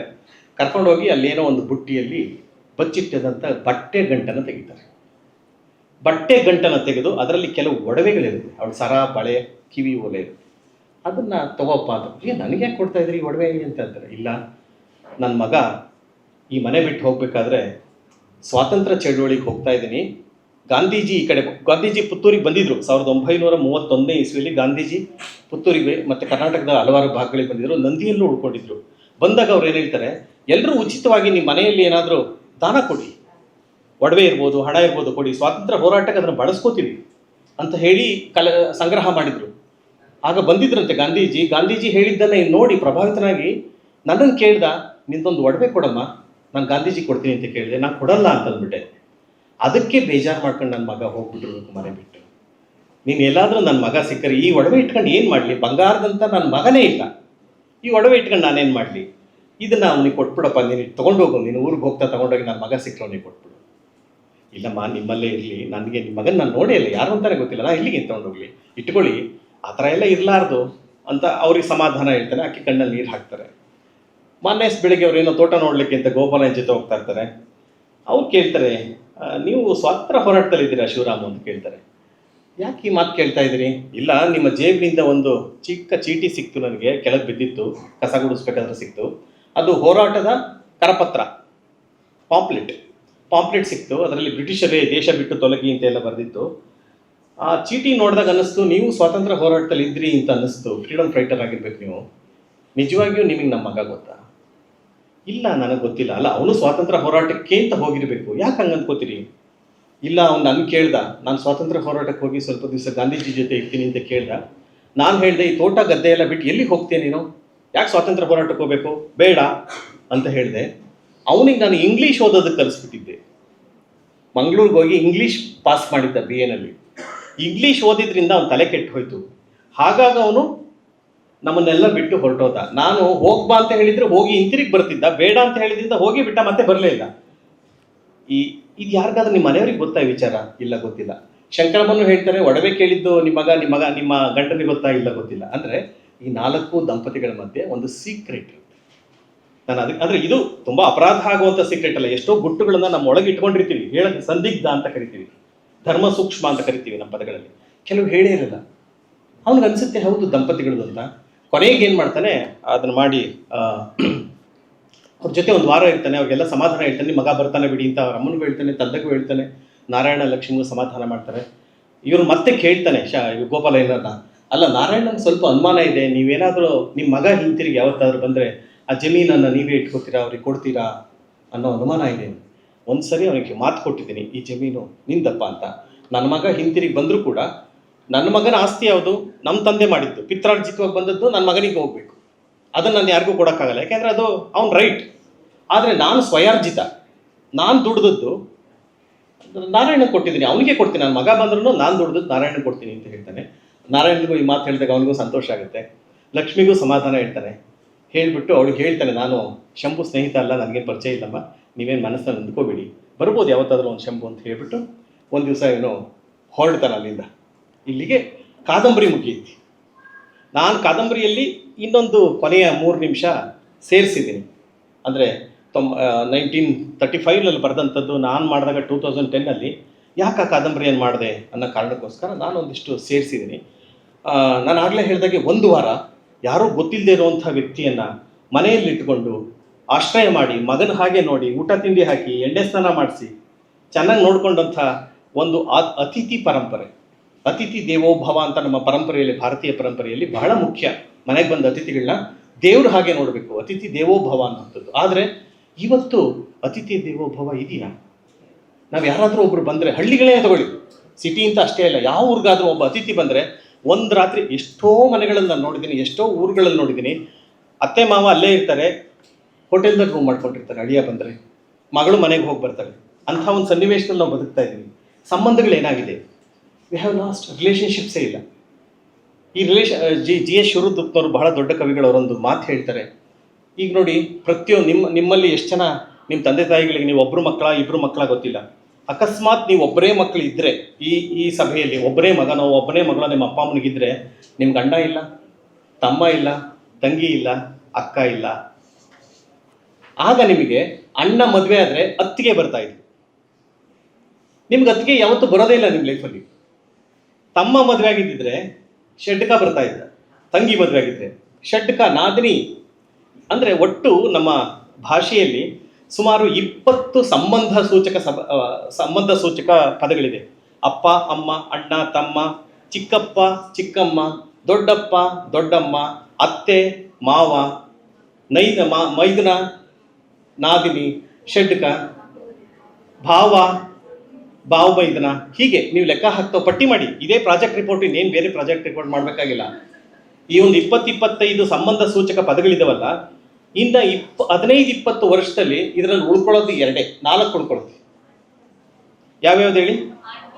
Aunty, uncle. ಅತ್ತೆನೂ ಆಂಟಿ, ಚಿಕ್ಕಮ್ಮನೂ ಆಂಟಿ. ಹೌದಮ್ಮ? ಆಗುತ್ತಾ? ಹೇಗಾಗುತ್ತೆ? ಅತ್ತೆ ಸಂಬಂಧ, ಚಿಕ್ಕಮ್ಮನ ಸಂಬಂಧ ಬೇರೆ ಬೇರೆ, ಹೌದಾ ಅಲ್ವಾ? ಚಿಕ್ಕಮ್ಮನ ನಮ್ಮ ಚಿಕ್ಕ ತಾಯಿ ಹಾಗೆ ನೋಡ್ತೀವಿ, ಅತ್ತೆನ ತಾಯಿ ಅಂತ ನೋಡ್ತೀವಿ ಯಾವತ್ತಾದ್ರು. ಮತ್ತೆ ಯಾಕೆ ನೀವು ಆಂಟಿ ಅಂತ ಕರಿತೀರಿ? Just imagine, it's a very serious problem. ಅಕಸ್ಮಾತ್ ಈಗ ಯಾರಾದರೂ ನಿಮ್ಮಲ್ಲಿ ಅಂಕಲ್ ಆಂಟಿ ಬಳಸ್ತಾ ಇದ್ರೆ, please stop using aunty and uncle. ಮಾವನ ಮಾವ ಅಂತ ಕರೀರಿ, ಅತ್ತೆನ ಅತ್ತೆ ಅಂತ ಕರೀರಿ, ಚಿಕ್ಕಪ್ಪನ ಚಿಕ್ಕಪ್ಪ ಅಂತ ಕರೀರಿ, ದೊಡ್ಡಪ್ಪನ ದೊಡ್ಡಪ್ಪ ಅಂತ ಕರೀರಿ. ಈ ಎರಡೂ ಸಂಬಂಧ ಸೂಚಕ ಪದಗಳು ಇಡೀ ನಮ್ಮ ಸಂಸ್ಕೃತಿಯನ್ನು ಹಾಳು ಮಾಡ್ತಾ ಇದೆ. ಅದ್ರ ಬಗ್ಗೆ ಈ ಕಾದಂಬರಿ ಮಾತಾಡ್ತೀವಿ. ಹಾಗೇನೆ ಇವತ್ತು ಅಪ್ಪ ಅಮ್ಮನ್ನ ನಾವೆಲ್ಲರೂ ಅಪ್ಪನ ಅಪ್ಪ ಅಂತ ಕರಿತೀವಲ್ಲ, ನೀವೆಲ್ಲರೂ ಅಪ್ಪ ಅಂತ ಕರಿತೀರಾ? ಎಷ್ಟು ಜನ ಡ್ಯಾಡಿ ಅಂತ ಕರಿತೀರಿ? ಯಾರು ಕೈ ಎತ್ತಲ್ಲ ಗೊತ್ತು. ಡ್ಯಾಡಿ ಅಂತ ಕರಿತಾ ಇದ್ರಾ? ಮಮ್ಮಿ ಅಂತ ಎಷ್ಟು ಜನ ಕರಿತೀರಿ? ಮಮ್ಮಿ ಅಂತ ಎಷ್ಟು ಜನ ಕರಿತೀರಿ? ಸಾಧ್ಯ ಆದ್ರಮ್ಮ, ಗೊತ್ತಿಲ್ಲ ನನಗೆ, ಇಷ್ಟು ವರ್ಷ ನಿಮ್ಮ ತಾಯಿನ ಮಮ್ಮಿ ಅಂತ ಕರಿತಾ ಬಂದಿದ್ದೀರಿ, ಇನ್ನು ಮುಂದೆ ಕರಿಬೇಡಿ. ಯಾತಕ್ಕೆ ಅಂದರೆ ಸೈಲೆನ್ಸ್. ಯಾತಕ್ಕೆ ಅಂದರೆ ಮಮ್ಮಿ ಅಂದರೆ ಹೆಣ ಅಂತ ಅರ್ಥ. ಟ್ರೂ, ನಿಜ. ಈಜಿಪ್ಟಲ್ಲಿ ಮಮ್ಮಿಫಿಕೇಶನ್ ಅಂತಾನೆ ಕರೀತಾರೆ. ಸತ್ತ ದೇಹವನ್ನ ಹಲವಾರುಗಳ ಕಾಲ ರಕ್ಷಣೆ ಮಾಡಿ ಇಟ್ಕೊಳ್ಳೋದಕ್ಕೆ ಮಮ್ಮಿ ಅಂತ ಹೆಸರು. ಮಮ್ಮಿಫೈಯಿಂಗ್ ಅಂತ ಕರೀತಾರಮ್ಮ. ನಿಮ್ಮ ತಾಯಿ ಯಾವತ್ತಾದ್ರೂ ಹಾಗಾಗ್ಬೇಕಾ? ಸುಂದರವಾಗಿ ಅಮ್ಮ ಅಂತ ಕರೀರಿ, ಇದಕ್ಕಿಂತ ಅದ್ಭುತವಾದ ಪದ ಇದೆಯಾ? ಅಪ್ಪನ ಅಪ್ಪ ಅಂತ ಕರೀರಿ, ಅವ್ರಿಗೂ ಕೇಳೋದಕ್ಕೆ ಚೆನ್ನಾಗಿರುತ್ತೆ ಅಲ್ವಾ? ಡ್ಯಾಡ್, ಮ್ಯಾಮ್, ನಿಮ್ಮಿಷ್ಟ, ಬೇಕಾದ್ರೆ ಅದನ್ನೇ ಕರ್ಕೊಳ್ಳಿ. ಆದ್ರೆ ನಾನು ಹೇಳೋದು, ನಮ್ಮ ಸಂಬಂಧ ಸೂಚಕ ಪದಗಳನ್ನು ಕರೆಯೋದ್ರ ಮೂಲಕ ಅದರಲ್ಲಿರುವಂಥ ಒಂದು ಸಂತೋಷ, ಅದು ಕೊಡುವಂಥ ಒಂದು ಅನುಭವನ ಬೇರೆ ಏನು ಕೊಡಲ್ಲ. ಅದ್ರ ಬಗ್ಗೆ ಈ ಕಾದಂಬರಿ ಮಾತಾಡ್ತೀವಿ. ಅದು ಹೇಳಲ್ಲ ನೇರವಾಗಿ, ಅಂದರೆ ಇವನ್ನ ನೀವು ಅರ್ಥ ಮಾಡ್ಕೋಬೇಕು. ಆಗಲೇ ನಾನು ಹೇಳಿದಾಗೆ ಅತಿಥಿ ದೇವೋಭವ, ಅತಿಥಿ. ಆಮೇಲೆ ಕಥೆಯಲ್ಲಿ ಏನು ಮಾಡ್ತೀನಿ, ಬಹುಶಃ ಈ ಪ್ರಶ್ನೆ ಹುಟ್ಟಬಹುದು. ಕಾದಂಬರಿಯಲ್ಲಿ ಶಿವರಾಮು ಹಿಂತಿರುಗಿ ಊರಿಗೆ ಹೋಗುವ ಕಾದಂಬರಿ ನಿಂತು ಹೋಗುತ್ತೆ. ಆದರೆ ಇವರು ನಿರ್ದೇಶಕರು ಇನ್ನು 3 ನಿಮಿಷ ಯಾಕೆ ಅಂತ ಸಿನಿಮಾ ನೋಡಿದ ಮೇಲೆ ನಿಮ್ಗೆ ಗೊತ್ತಾಗ್ತದೆ. ಅಲ್ಲಿ ಏನನ್ನ ಹೇಳಕ್ ಕೊಟ್ಟಿದ್ದೀನಿ, ಶಿವರಾಮು ಅಲ್ಲಿಂದ ಬಂದು ಹೋದ್ಮೇಲೆ ಸುಮಾರು 30-40 ವರ್ಷಗಳ ನಂತರ ಮತ್ತೆ ಅಲ್ಲಿಗೆ ಬರ್ತಾನೆ, ಅದೇ ಊರಿಗೆ ಬರ್ತಾನೆ. ಬಂದಾಗ ಅಲ್ಲಿ ಆಗಲೇ ಒಂದು ಸರ್ಕಲ್ ಆಗೋದು, ಸರ್ಕಲಲ್ಲಿ ಅಂಗಡಿಗಳು, ಹೋಟೆಲ್ಗಳು, ಮೊಬೈಲ್ ಚಾರ್ಜ್ ಇವರು ಅಂಗಡಿಗಳು ಎಲ್ಲ ಶುರು ಆಗ್ಬಿಡುತ್ತೆ. ಅಲ್ಲಿ ಬರ್ತಾನೆ. ಬಂದು ನೋಡಿದ್ರೆ ಅವ್ನಿಗೆ ಎಲ್ಲಿ ಬಂದೆ ಅಂತ ಅನ್ಸುತ್ತೆ. ಅವ್ನು ಕೇಳ್ತಾನೆ, ಇಲ್ಲಿ ಗೋಪಾಲಯ್ಯ ಅನ್ನೋರು ಎಲ್ಲಿದ್ದಾರೆ ಅಂತ. ಅವ್ನು ಕೇಳ್ತಾರೆ, ಯಾವ ಗೋಪಾಲಯ್ಯ ಅಂತ. ಅಲ್ಲ, ಇಲ್ಲೊಂದು ಜಾಗ ಇತ್ತಲ್ಲ ಕೆಳಬೈಲು ಅಂತ, ಕೆಳಬೈಲಿನಲ್ಲಿ ಗೋಪಾಲಯ್ಯ ಶಂಕರಮ್ಮ ಅಂತ ಇಬ್ರು ದಂಪತಿಗಳಿದ್ರಲ್ಲ. ಗೊತ್ತಿಲ್ಲ ಸ್ವಾಮಿ. ಅಲ್ಲ, ಇಲ್ಲೊಂದು ಕಾಟು ಮೂಲೆ ಅಂತ ಒಂದಿತ್ತಲ್ಲ, ನಿಮಗೆ ಗೊತ್ತಾ? ಯಾರನ್ನೋ ಕೇಳ್ತಾನೆ ಪಕ್ಕದವ್ರನ್ನ. ಕಾಟು ಮೂಲೆ ರೆಸಾರ್ಟ್ ಅಂತ ಒಂದಿದೆ ಅಂತ ಹೇಳ್ತಾರೆ ಅವರು. ಕೊನೆಗೆ ಅವ್ನು ಕೇಳ್ತಾನೆ, ಇಲ್ಲಿ ಕುಮಾರ ಪರ್ವತ ಎಲ್ಲಿದೆ ಅಂತ. ಇವ್ನು ಕುಮಾರ ಪರ್ವತ ತೋರಿಸಿರ್ತಾರೆ ಗೋಪಾಲಯ್ಯ. ಕುಮಾರ ಪರ್ವತ ಅಲ್ಲಿದೆ ನೋಡಿ ಅಂತ ತೋರಿಸ್ತಾರೆ. ಅದರ ಮಧ್ಯೆ ಎಲ್ಲ ತಂತಿಗಳು, ಎಲೆಕ್ಟ್ರಿಕ್ ವೈರು ಮತ್ತು ಮೊಬೈಲ್ ಟವರ್ಗಳು. ಆ ಕುಮಾರ ಪರ್ವತ ತುಂಬ ಆಗಿರುತ್ತೆ. ಈಗಲೂ ತುಂಬ ಜನ ಕುಮಾರ ಪರ್ವತಕ್ಕೆ ಟ್ರೆಕ್ಕಿಂಗ್ ಹೋಗ್ತಾರೆ. ನಿಮ್ಮಲ್ಲಿ ಎಷ್ಟು ಜನ ಹೋಗಿದ್ರೆ ಗೊತ್ತಿಲ್ಲ. ವೆರಿ ಪಾಪ್ಯುಲರ್ ಟ್ರೆಕ್ಕಿಂಗ್ ಸ್ಪಾಟ್ ಅದು ಕುಮಾರ ಪರ್ವತ. ಕುಮಾರ ಪರ್ವತ ಕೂಡ ಅಪವಿತ್ರ ಆಗಿರುತ್ತೆ.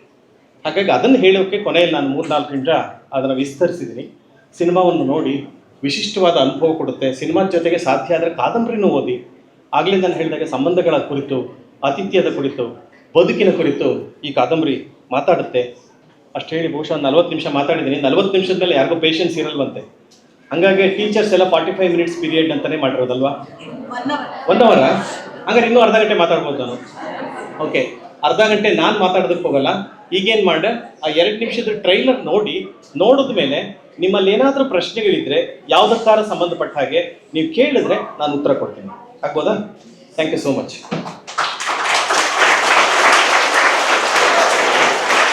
ಏನಾದರೂ ಪ್ರಶ್ನೆಗಳಿದ್ರೆ ಕೇಳ್ಬೋದು. ಕೇಳಿ. ನೀವೇ ಕೇಳ್ತೀರಾ? ಕೊಡಿ, ಮೈಕಿಲ್ ಕೊಡಿ. ಸರ್, ಆ 3 ನಿಮಿಷವನ್ನ ಆಡ್ ಮಾಡಬೇಕು ಅಂತ ನಿಮ್ಮ ಮನಸ್ಸಿಗೆ ಅನಿಸಿದ್ರಿ? ಯಾಕೆ ಅಂತಂದ್ರೆ, ನಾನು ಆಗಲೇ ಹೇಳಿದಾಗೆ ಕಾದಂಬರಿ ರಚಿತವಾದದ್ದು 90 ವರ್ಷಗಳ ಹಿಂದೆ. ಇವತ್ತು ಅದನ್ನು ಸಿನಿಮಾ ವಿಜುವಲ್ ಮೀಡಿಯಾಗೆ ನಾನು ತರಬೇಕು ಅಂದರೆ ಯಾಕೆ ತರಬೇಕು? ಆ್ಯಸ್ ಇಟ್ ಈಸ್ ಅದನ್ನು ಓದಿದ್ರೆ ಸಂತೋಷ ಸಿಗಲ್ವಾ? ಕಾದಂಬರಿ ಓದಿದ್ರೆ ಸಂತೋಷ ಸಿಗುತ್ತಲ್ವಾ? ಹಾಗಾಗಿ ನಾನು ಈ ಸಿನಿಮಾವನ್ನು ಯಾಕೆ ಮಾಡಿದೆ, ನನ್ನ ಅಬ್ಸರ್ವೇಷನ್ಸ್ ಏನು, ಆ 3 ನಿಮಿಷ ಆ್ಯಡ್ ಮಾಡೋದ್ರ ಮೂಲಕ ಅದು ನನ್ನ ಕಮೆಂಟ್, ಬೆಟ್ಟದ ಜೀವಕ್ಕೆ ನನ್ನ ಕಮೆಂಟ್. ಈಗ ಅವನು 30 ವರ್ಷದ ನಂತರ ಬಂದರೆ, 30 ವರ್ಷದ ನಂತರ ಹಿಂತಿರುಗಿ ಬಂದರೆ ನಾವೇನು ಅಂದ್ಕೊಂಡಿರ್ತೀವಲ್ಲ, ನಾವೇನು ಅಂದ್ಕೊಂಡಿರ್ತೀವಿ, ನಾವೇ ಗ್ರೇಟ್, ನಾವೇ ದೊಡ್ಡ ಅಚೀವ್ಮೆಂಟ್, ನಾವೇ ದೊಡ್ಡ ಶ್ರೀಮಂತರು, ನಾವೇ ಹಣ ಮಾಡಿದ್ದೀವಿ. ಆದರೆ ಗೋಪಾಲಯ್ಯ ಮತ್ತು ಅವರು ಎಷ್ಟು ದೊಡ್ಡವರು ಅಂದ್ಕೊಂಡಿರ್ತಾರೆ, ಅವ್ರು ಇಲ್ಲವೇ ಇಲ್ಲ. 40 ಇಯರ್ಸಲ್ಲಿ ಅವ್ರನ್ನ ಯಾರೋ ನೋಬಡಿ ಈಸ್ ರಿಮೆಂಬರ್ಸ್ ದೆಮ್. ಕಾಟುಮೂಲೆನೆ ಅಂಥದ್ದು ಅವಾಗ ಆತಿಥ್ಯ ಸತ್ಕಾರಕ್ಕಿತ್ತು, ಈಗ ಒಂದು ರೆಸಾರ್ಟ್ ಆಗಿದೆ.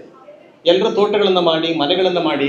ನನಗೆ ವೆರಿ ಸ್ಟ್ರೇಂಜ್ ಅಂತ ಅನ್ಸೋದು, ಮಡಿಕೇರಿಗೆ ಹೋದರೆ, ಮಡಿಕೇರಿಗೆ ಹೋಗಿ ಹೋಮ್ ಸ್ಟೇ ಅಂತ ಇರುತ್ತೆ. ಹೋಮ್ ಸ್ಟೇ ಕೇಳಿದಲ್ವಾ? ಹೋಮ್ ಸ್ಟೇನಲ್ಲಿ ಯಾರಾದರೂ ಗೆಸ್ಟ್ಗಳು ಬಂದರೆ ಆ ಮನೆ ಓನರು ತಮ್ಮ ಬೆಡ್ರೂಮನ್ನು ಗೆಸ್ಟ್ ಬಿಟ್ಕೊಟ್ಟು ತಾವು ಹಾಲಲ್ಲಿ ಮಲ್ಕೋತಾರೆ. ಇದು ಹೋಮ್ ಸ್ಟೇ ರೀತಿ. ಏನು ಕಳ್ಕೊತಾ ದೇ ಮೇ ಅರ್ನ್ ಮನಿ, ದುಡ್ಡು ಸಿಗ್ಬೋದು ಅವ್ರಿಗೆ, 2,000 3,000 ದುಡ್ಡು ಸಿಗ್ಬೋದು, but they are losing their privacy ಅಲ್ವಾ. ನಮ್ಮ ಮನೆ, ನಮ್ಮ ಬೆಡ್ರೂಮು, ಆ ರೀತಿ ಹೋಮ್ ಸ್ಟೇಗಳೆಲ್ಲ ಹಾಗೆ ಕನ್ವರ್ಟ್ ಆಗ್ತಾ ಇದೆ. Where are we heading? ಎಲ್ಲಿಗೆ ಹೋಗ್ತಾ ಇದ್ದೀವಿ ನಾವು? ಈ ಜನ್ರೇಷನ್, ಈಗಿನ ಸೊಸೈಟಿ ಎಲ್ಲಿಗೆ ಹೋಗ್ತಾ ಇದೆ? ವಿ ಆರ್ ಲೂಸಿಂಗ್ ಅವರ್ ಏನಂತಾರೆ ಮೊರಾಲಿಟಿ. ಆ ಮೊರಾಲಿಟಿನ ಕಳ್ಕೊತಾ ಇದ್ದೀವಿ ಅನ್ನೋದಕ್ಕೋಸ್ಕರ 3 ನಿಮಿಷ ಆ್ಯಕ್ಟ್ ಮಾಡ್ತೀನಿ. ಬರೀ ನಾನು ಕತೆ ಹೇಳಿರೋದ್ರಿಂದ ಕತೆ ಇದೆಯಾ? ಸರ್, ಇದೇ ಕಾದಂಬರಿಯನ್ನ ನೀವು ಸಿನಿಮಾ ಮಾಡಲಿಕ್ಕೆ ಏನ್ ಪ್ರೇರಣೆ ಸಿಕ್ಕಿದೆ ನಿಮ್ಗೆ? ಅಲ್ಲ, ನಾನು ಆಸ್ ಎ ಸ್ಟೂಡೆಂಟ್, ಅಂದ್ರೆ ನಿಮಗೆ ಗೊತ್ತಿಲ್ಲ, ನಿಮಗೂ ಒಳ್ಳೆ ಸ್ಟೂಡೆಂಟ್ಸ್ ಇದ್ದಾರೆ, ನಮಗೂ ಭಾಳ ಒಳ್ಳೆ ಮೇಷ್ಟ್ರು ಇರ್ತಾ ಇದ್ರು ಅಲ್ವಾ ಸರ್? ಈಗಲೂ ಒಳ್ಳೆ ಮೇಷ್ಟ್ರು ಇರಲ್ಲ, ಕೆಟ್ಟವರು ಅಂತ ನಾವು ಹೇಳ್ತಾ. ಆದ್ರೆ ನಮ್ಮ ಮೇಷ್ಟ್ರುಗಳು ಏನ್ ಮಾಡ್ತಾ ಇದ್ರು ಅಂದ್ರೆ, ಈ ತರ ಕಾದಂಬರಿಗಳನ್ನ ಹೈಸ್ಕೂಲಲ್ಲೇ ಓದಕ್ಕೆ ಹೇಳ್ತಾ ಇದ್ರು. ಓದ್ಬೇಕಾಗಿತ್ತು, ಓದಿ ಅದೇನು ಅಸೈನ್ಮೆಂಟ್, ಪಾರ್ಟ್ ಆಫ್ ಅಸೈನ್ಮೆಂಟ್ ಆಗಿರ್ತಿರ್ಲಿಲ್ಲ. ನಾವು ಇದನ್ನ ಓದಿ ಅವ್ರಿಗೆ ಹೇಳ್ಬೇಕಾಯ್ತು, ಈ ಕಾದಂಬರಿ ಓದಿದ್ವಿ ನಾನು ಹೇಳ್ಬೇಕಾಯ್ತು. ಇಲ್ಲಾಂದ್ರೆ ನಮಗೆ ಕಿವಿ ಹಿಂಡೋರು, ಒಳಸುಂಟಿ ಅಂತ ಕೊಡೋರು, ಅದೆಲ್ಲ ಮಾಡ್ತಾ ಇದ್ರು ಕನ್ನಡ ಮೇಷ್ಟ್ರುಗಳು. ಎಸ್ಪೆಷಲಿ ಹೀಗೆ ಇದ್ರು, ವತ್ಸಲ ಅವರಾಗೆ ಇದ್ರು ಕನ್ನಡ ಮೇಷ್ಟ್ರುಗಳು. ಹಾಗಾಗಿ ಅವ್ರು ಓದಿಸ್ತಾ ಇದ್ರು, ಓದೋ ಕಲ್ಚರ್ ಇತ್ತು. ಅನ್ಫಾರ್ಚುನೇಟ್ಲಿ ನಮ್ಮ ಎಜುಕೇಷನ್ ಸಿಸ್ಟಮ್ ಬಗ್ಗೆನೇ ನನಗೆ ಅನುಮಾನ ಇದೆ. ಇವತ್ತಿನ ಎಜುಕೇಷನ್ ಸಿಸ್ಟಮ್ಮು ಸೈಲೆನ್ಸ್. ಇವತ್ತಿನ ಎಜುಕೇಷನ್ ಸಿಸ್ಟಮಲ್ಲಿ ನಮ್ಮ ಕಾಲದಲ್ಲಿ ಹೇಗಿತ್ತು ಅಂದರೆ, ನಮ್ಮ ಕಾಲ ಅಂದ್ರೆ ತುಂಬ ಹಿಂದೆ ಏನಲ್ಲ, 40 ವರ್ಷದ ಹಿಂದೆ ಫಸ್ಟ್ ಕ್ಲಾಸ್ ಅಂದರೆ 60%. ಫಸ್ಟ್ ಕ್ಲಾಸ್ ತೊಗೊಂಡ್ಬಿಟ್ರೆ ಅವ್ನು ದೊಡ್ಡ ಸ್ಟೂಡೆಂಟು, ಇಡೀ ಊರಲ್ಲಿ ಮೆರವಣಿಗೆ ಮಾಡ್ಬಿಡ್ತಾ ಇತ್ತು. 100 ಔಟ್ ಆಫ್ 100 ತಗೋತಾ ಇದ್ದ ಸ್ಟೂಡೆಂಟ್ಸೇ ಇರಲಿಲ್ಲ. ಹೈಯೆಸ್ಟ್ ಅಂತಂದರೆ 75-80 ತೊಗೊಂಡ್ರೆ ಅವ್ನು ರ್ಯಾಂಕ್ ಹೋಲ್ಡರ್. ಇದರಲ್ಲಿ ಮಾಡಿದಂಥ ದತ್ತಣ್ಣ ಇದಾರಲ್ಲ, ವಯಸ್ಸಾದವರು, ಎಸ್ ಎಸ್ ಎಲ್ ಸಿಯಲ್ಲಿ ಫಸ್ಟ್ ರ್ಯಾಂಕ್ ಕರ್ನಾಟಕಕ್ಕೆ. ಅವ್ರ ಪರ್ಸೆಂಟೇಜ್ ಎಷ್ಟು ಗೊತ್ತಾ? 82% SSLCಯಲ್ಲಿ. ಸೆಕೆಂಡ್ ರ್ಯಾಂಕ್ PUCಗೆ ಅವರು, ಅಂದರೆ 82% ಹೈಯೆಸ್ಟ್ ಅವರು, ಆಯ್ತಾ? ಆದರೆ ಇವತ್ತು ನಿಮ್ಮ ಎಷ್ಟು ಬುದ್ಧಿವಂತರು ಅಂದ್ರೆ 100 ಔಟ್ ಆಫ್ 100 ಅಂತಾರೆ. ನಂಗೆ ತಲೆ ಕೆಟ್ಟೋಗುತ್ತೆ. 100 ಔಟ್ ಆಫ್ 100 ಹೇಗೆ? How to score? A artificial intelligence ಮಾಡ್ಬೋದು, ಅಥವಾ ಇನ್ಯಾರೋ ಮಾಡ್ಬೋದು. ಮಕ್ಕಳು 92 ಬಂದಿರುತ್ತೆ, ಏನ್ ತಲೆ ಮೇಲೆ ಕೈ ಎತ್ಕೊಂಡು ಕೂತ್ಬಿಟ್ಟಿರ್ತಾರೆ ಅಪ್ಪ ಅಮ್ಮ. ಬರೀ 92% ಬಂತು, ಅಯ್ಯೋ 100 ತಗೋಬೇಕಾಯ್ತು, ಯಾವುದನ್ನು ಬರೀಲಿಲ್ಲ ಅಲ್ವಾ? ನಿಮಗೂ ಅದೆಲ್ಲ ಎಕ್ಸ್ಪೀರಿಯನ್ಸ್ ಆಗಿರ್ಬೇಕಲ್ಲ ಅಲ್ಲ? ಅಂದ್ರೆ ವೇರ್ ಆರ್ ವಿ ಹೆಡಿಂಗ್? ನಮ್ಮ ಎಜುಕೇಶನ್ ಸಿಸ್ಟಮು ಯಾವ ಕಡೆ ಹೋಗ್ತಾ ಇದೆ? ಎಲ್ಲರೂ 100 ಔಟ್ ಆಫ್ 100 ತಗೊಂಡ್ಬಿಟ್ರೆ 35% ಅವ್ರ ಕಥೆ ಏನಾಗಬೇಕು ಅಲ್ವಾ? ಅವರೆಲ್ಲ ದಡ್ರ. 100 ಔಟ್ ಆಫ್ 100, 98, 99 ಸ್ಕೋರ್ ಮಾಡೋರೇ ಬುದ್ಧಿವಂತರು, ಕಡಿಮೆ ಸ್ಕೋರ್ ಮಾಡೋದೆಲ್ಲ ದಡ್ರು ಅಂತನ? It is not like that. Silence. Einstein ಇದೆಯಲ್ಲ, ಐನ್ಸ್ಟೈನ್ ಬಗ್ಗೆ ನೀವೆಲ್ಲ ಕೇಳಿ ಇರ್ತೀರಿ. ಐನ್ಸ್ಟೈನ್ದು ಈ ಕಥೆನೂ ಕೇಳಿರ್ತೀರಿ. ಐನ್ಸ್ಟೈನು ವೆರಿ ಆವರೇಜ್ ಸ್ಟೂಡೆಂಟ್ ಆಗಿದ್ದಂತ ಅವ್ನು ಓದ್ಬೇಕಾದ್ರೆ, ಎಲಿಮೆಂಟ್ರಿ ಸ್ಕೂಲ್ನಲ್ಲೋ ಅಥವಾ ಇದರಲ್ಲೋ. ಆ ಮೇಷ್ಟ್ರು ನಿಮ್ಮ ಅಪ್ಪನ ಕರ್ಕೊಂಬಂದ್ರೆ ಅಪ್ಪ ಇಲ್ಲ ಅಂತ ಹೇಳ್ತಾರೆ, ನಿಮ್ಮ ಅಮ್ಮನ ಕರ್ಕೊಂಬ ಅಂತ ಹೇಳ್ತಾರೆ. ಅಮ್ಮನ ಕರ್ಕೊಂಬರ್ತಾನೆ. ಅಮ್ಮನ ಕರ್ಕೊಂಬಂದ್ರೆ ಐನ್ಸ್ಟೈನ್ಗೆ ಅವ್ರ ತಾಯಿಗೆ ಹೇಳೋದು, ನಿಮ್ಮ ಮಗ ಸರಿ ಇಲ್ಲ, ನಿಮ್ಮ ಮಗನ್ನ ಈ ಕ್ಲಾಸಿಂದ ಕರ್ಕೊಂಡು ಹೋಗ್ಬಿಡಿ ಅಂತ ಹೇಳ್ತಾರೆ ಐನ್ಸ್ಟೈನ್ಗೆ. ಆದ್ರೆ ಐನ್ಸ್ಟೈನ್ ಏನು ಅಚೀವ್ ಮಾಡಿದ್ರು? ನೊಬೆಲ್ನ ತಗೊಂಡ್ರು. ಸೊ ಇದೆಲ್ಲ ನೋಡಿದ್ರೆ ನಿಮ್ಮ ಮಾರ್ಕ್ಸ್ಗೂ, ನಿಮ್ಮ ಎಜುಕೇಶನ್ಗೂ, ನಿಮ್ಮ ನಾಲೆಡ್ಜ್ಗೂ ಸಂಬಂಧ ಇಲ್ಲ. ನಾವೆಲ್ಲ ಮಾರ್ಕ್ಸ್ ತರುವಂಥ ಮಷಿನ್ಗಳಾಗ್ತಾ ಇದೀವಿ ಅನ್ನೋದು ಅಲ್ಟಿಮೇಟ್ ನನ್ನ ಅಭಿಪ್ರಾಯ. ಗೊತ್ತಿಲ್ಲ ಈ ಎಜುಕೇಷನ್ ಸಿಸ್ಟಮ್ ಹೇಗೆ ಬದಲಾಗುತ್ತೆ ಮುಂದೆ ಅಂತ. ನಿಮ್ಗೆಲ್ರಿಗೂ ಒಳ್ಳೇದಾಗಲಿ. Wish you all the best. ಇನ್ನೇನಾದರೂ ಪ್ರಶ್ನೆಗಳಿದ್ರೆ ಹೇಳಿ. ಹಾಗಾಗಿ ಇದನ್ನ ಯಾರು ಕೇಳಿದಲ್ಲ, ಪ್ರಶ್ನೆ ಕೇಳಿದ್ರಲ್ಲ, ನಾನು ಪ್ರಶ್ನೆ ಕೇಳ್ಬಿಟ್ಟು ನೀನೋ ಬೇರೆ ಮಾಡ್ತಾ ಇದೆಯಲ್ಲಮ್ಮ, ಯಾರಿಗೂ ಉತ್ತರ ಕೊಡ್ತಾ ಇದ್ದೀನಿ ನಾನು? ಎನಿವೆ, ನನಗೆ ಈ ಸಿನಿಮಾನ ವಿಜುವಲ್ ಮೀಡಿಯಾ, ಯಾಕೆಂದ್ರೆ ನಿಮ್ಮಲ್ಲಿ ಓದೋ ಕಲ್ಚರ್ ಹೊರಟೋಗಿದೆ, ಓದೋ ಕಲ್ಚರ್ ಇಲ್ಲ ಅನ್ಫಾರ್ಚುನೇಟ್. ಹಾಗಾಗಿ ಓದೋ ಕಲ್ಚರ್ ಇಲ್ಲದೆ ಇರೋದ್ರಿಂದ ಅಟ್ಲೀಸ್ಟ್ ವಾಚಿಂಗ್ ಕಲ್ಚರ್ ಆದ್ರೂ ಇರಲಿ. ಸಿನಿಮಾ ನೋಡ್ಲಿ ನಾ ಕನ್ನಡ ಸಿನಿಮಾ. Thank you. ಇನ್ನೇನಾದ್ರು ಬೇರೆ ಪ್ರಶ್ನೆ ಇದೆ?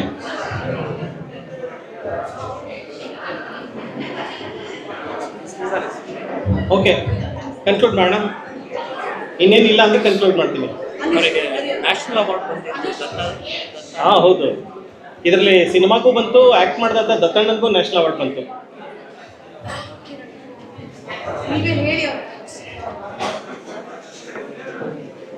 ಧನ್ಯವಾದಗಳು ಸರ್. ಕನ್ನಡ ಪುಸ್ತಕ ಪ್ರಾಧಿಕಾರದ ವತಿಯಿಂದ ಗೌರವ ಸಮರ್ಪಣೆ ಪಿ ಶೇಷಾದ್ರಿ ಅವರು.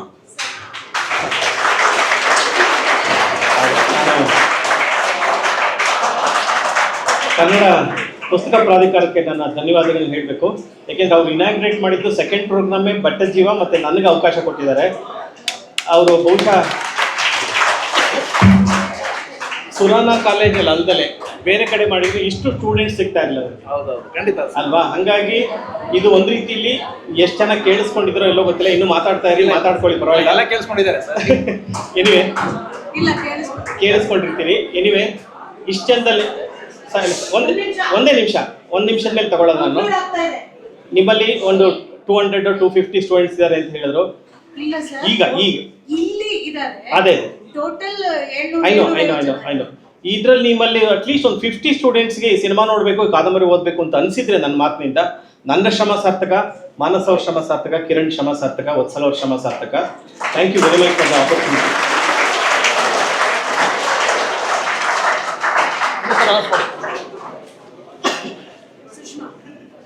ಮಹೇಶ್ ಬನ್ನಿ ಬನ್ನಿ ಮಂಜುಳಾ ಬನ್ನಿ ಸರ್ ಬನ್ನಿ. ಮಹೇಶ್ ಬನ್ನಿ. ಸುಷ್ಮಾ ಈ ಕಡೆ ಬಾ. ಬನ್ನಿ ಸರ್, ಬನ್ನಿ.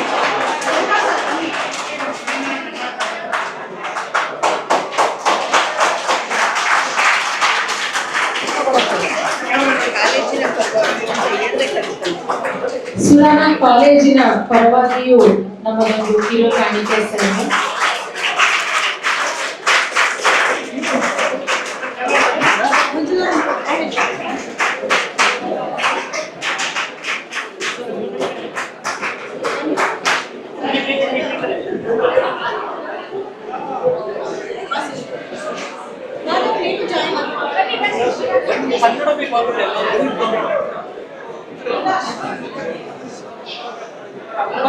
ಬನ್ನಿ ಸರ್ ರೆಕಾರ್ಡ್ ಪರ್ಪಸ್ ಬನ್ನಿ.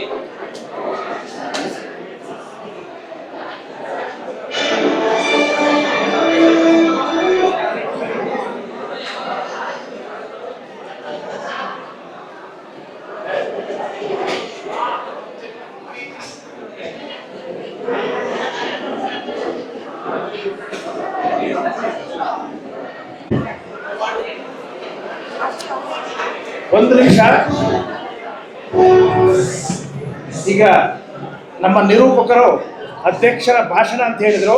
ಯಾರು ಗಾಬರಿ ಆಗಬೇಡಿ, ಅಧ್ಯಕ್ಷರ ಭಾಷಣ ಮಾಡೋದಿಲ್ಲ. ಯಾಕೆಂದರೆ ಒಂದು ಮಾತಿದೆ, ಮೃಷ್ಟಾನ್ನ ಭೋಜನವನ್ನು ಸವಿದವನಿಗೆ ಮುಡಿ ಭೋಜನ ರುಚಿಸುವುದೇ ಅಂತ. ಯಾಕೆಂದರೆ ಶೇಷಾದ್ರಿಯವರಂತಹ ಆ ಚಿಂತಕರ ಮಾತುಗಳನ್ನು, ಚಿತ್ರವನ್ನು ಎರಡನ್ನೂ ನೋಡಿದಂಥ ಮಾತುಗಳನ್ನು ಕೇಳಿದಂಥ ನಿಮಗೆ ನನ್ನ ಮಾತು ಖಂಡಿತ ರುಚಿಸುವುದಿಲ್ಲ. ಹಾಗಾಗಿ ಅಂತ ಸಾಹಸ ಮಾಡೋದಿಲ್ಲ. ಒಂದೇ ನಿಮಿಷದಲ್ಲಿ ಅಧ್ಯಕ್ಷ ಸ್ಥಾನ ಇರೋದರಿಂದ ಮುಗಿಸ್ತೀನಿ. ದಯವಿಟ್ಟು ಯಾರೂ ಮಾತನಾಡಬೇಡಿ. ಬಂಧುಗಳೇ, ನನಗೆ ಈ ಸಂದರ್ಭದಲ್ಲಿ ಒಂದು ವಿಷಯವನ್ನು ಹೇಳಲೇಬೇಕು ಅನಿಸ್ತದೆ. ಇಡೀ ವಿಶ್ವ ಸಾಹಿತ್ಯಕ್ಕೆ ನಮ್ಮ ಕನ್ನಡ ಸಾಹಿತ್ಯ 2 ಕಾಣಿಕೆಗಳನ್ನು ಕೊಟ್ಟಿದೆ. ಇಡೀ ವಿಶ್ವ ಸಾಹಿತ್ಯಕ್ಕೆ ನಮ್ಮ ಕನ್ನಡ ಸಾಹಿತ್ಯ 2 ಅಮೂಲ್ಯವಾದ ಕಾಣಿಕೆಯನ್ನು ಕೊಟ್ಟಿದೆ. ಅದರಲ್ಲಿ ಒಂದು ವಚನ ಸಾಹಿತ್ಯ, ಮತ್ತೊಂದು ಜನಪದ ಸಾಹಿತ್ಯ. ಯಾಕೆ ಈ ಮಾತನ್ನು ಹೇಳ್ತಾ ಇದ್ದೀನಿ ಅಂದರೆ, ಇವೆರಡೂ ಕೂಡ ವಚನ ಸಾಹಿತ್ಯ ಇರ್ಬೋದು, ಇತ್ತ ಜನಪದ ಸಾಹಿತ್ಯ ಇರ್ಬೋದು, ಇವೆರಡೂ ಕೂಡ ಬರಿಬೇಕು ಅಂತ ಬರೆದದ್ದಲ್ಲ. ಆ ಲೇಖಕರು, ಆ ಬರೆದವರು ಕೃತಿಯಾಗಬೇಕು ಅಂತ ದಾಖಲಿಸಿದ್ದಲ್ಲ. ಯಾರೋ ನನ್ನನ್ನು ಗೌರವಿಸಲಿ, ಯಾರೋ ನನ್ನನ್ನು ಸನ್ಮಾನಿಸಲಿ, ಪ್ರಶಸ್ತಿ ಕೊಡಲಿ ಅಂತ ಬರೆದಿದ್ದಲ್ಲ.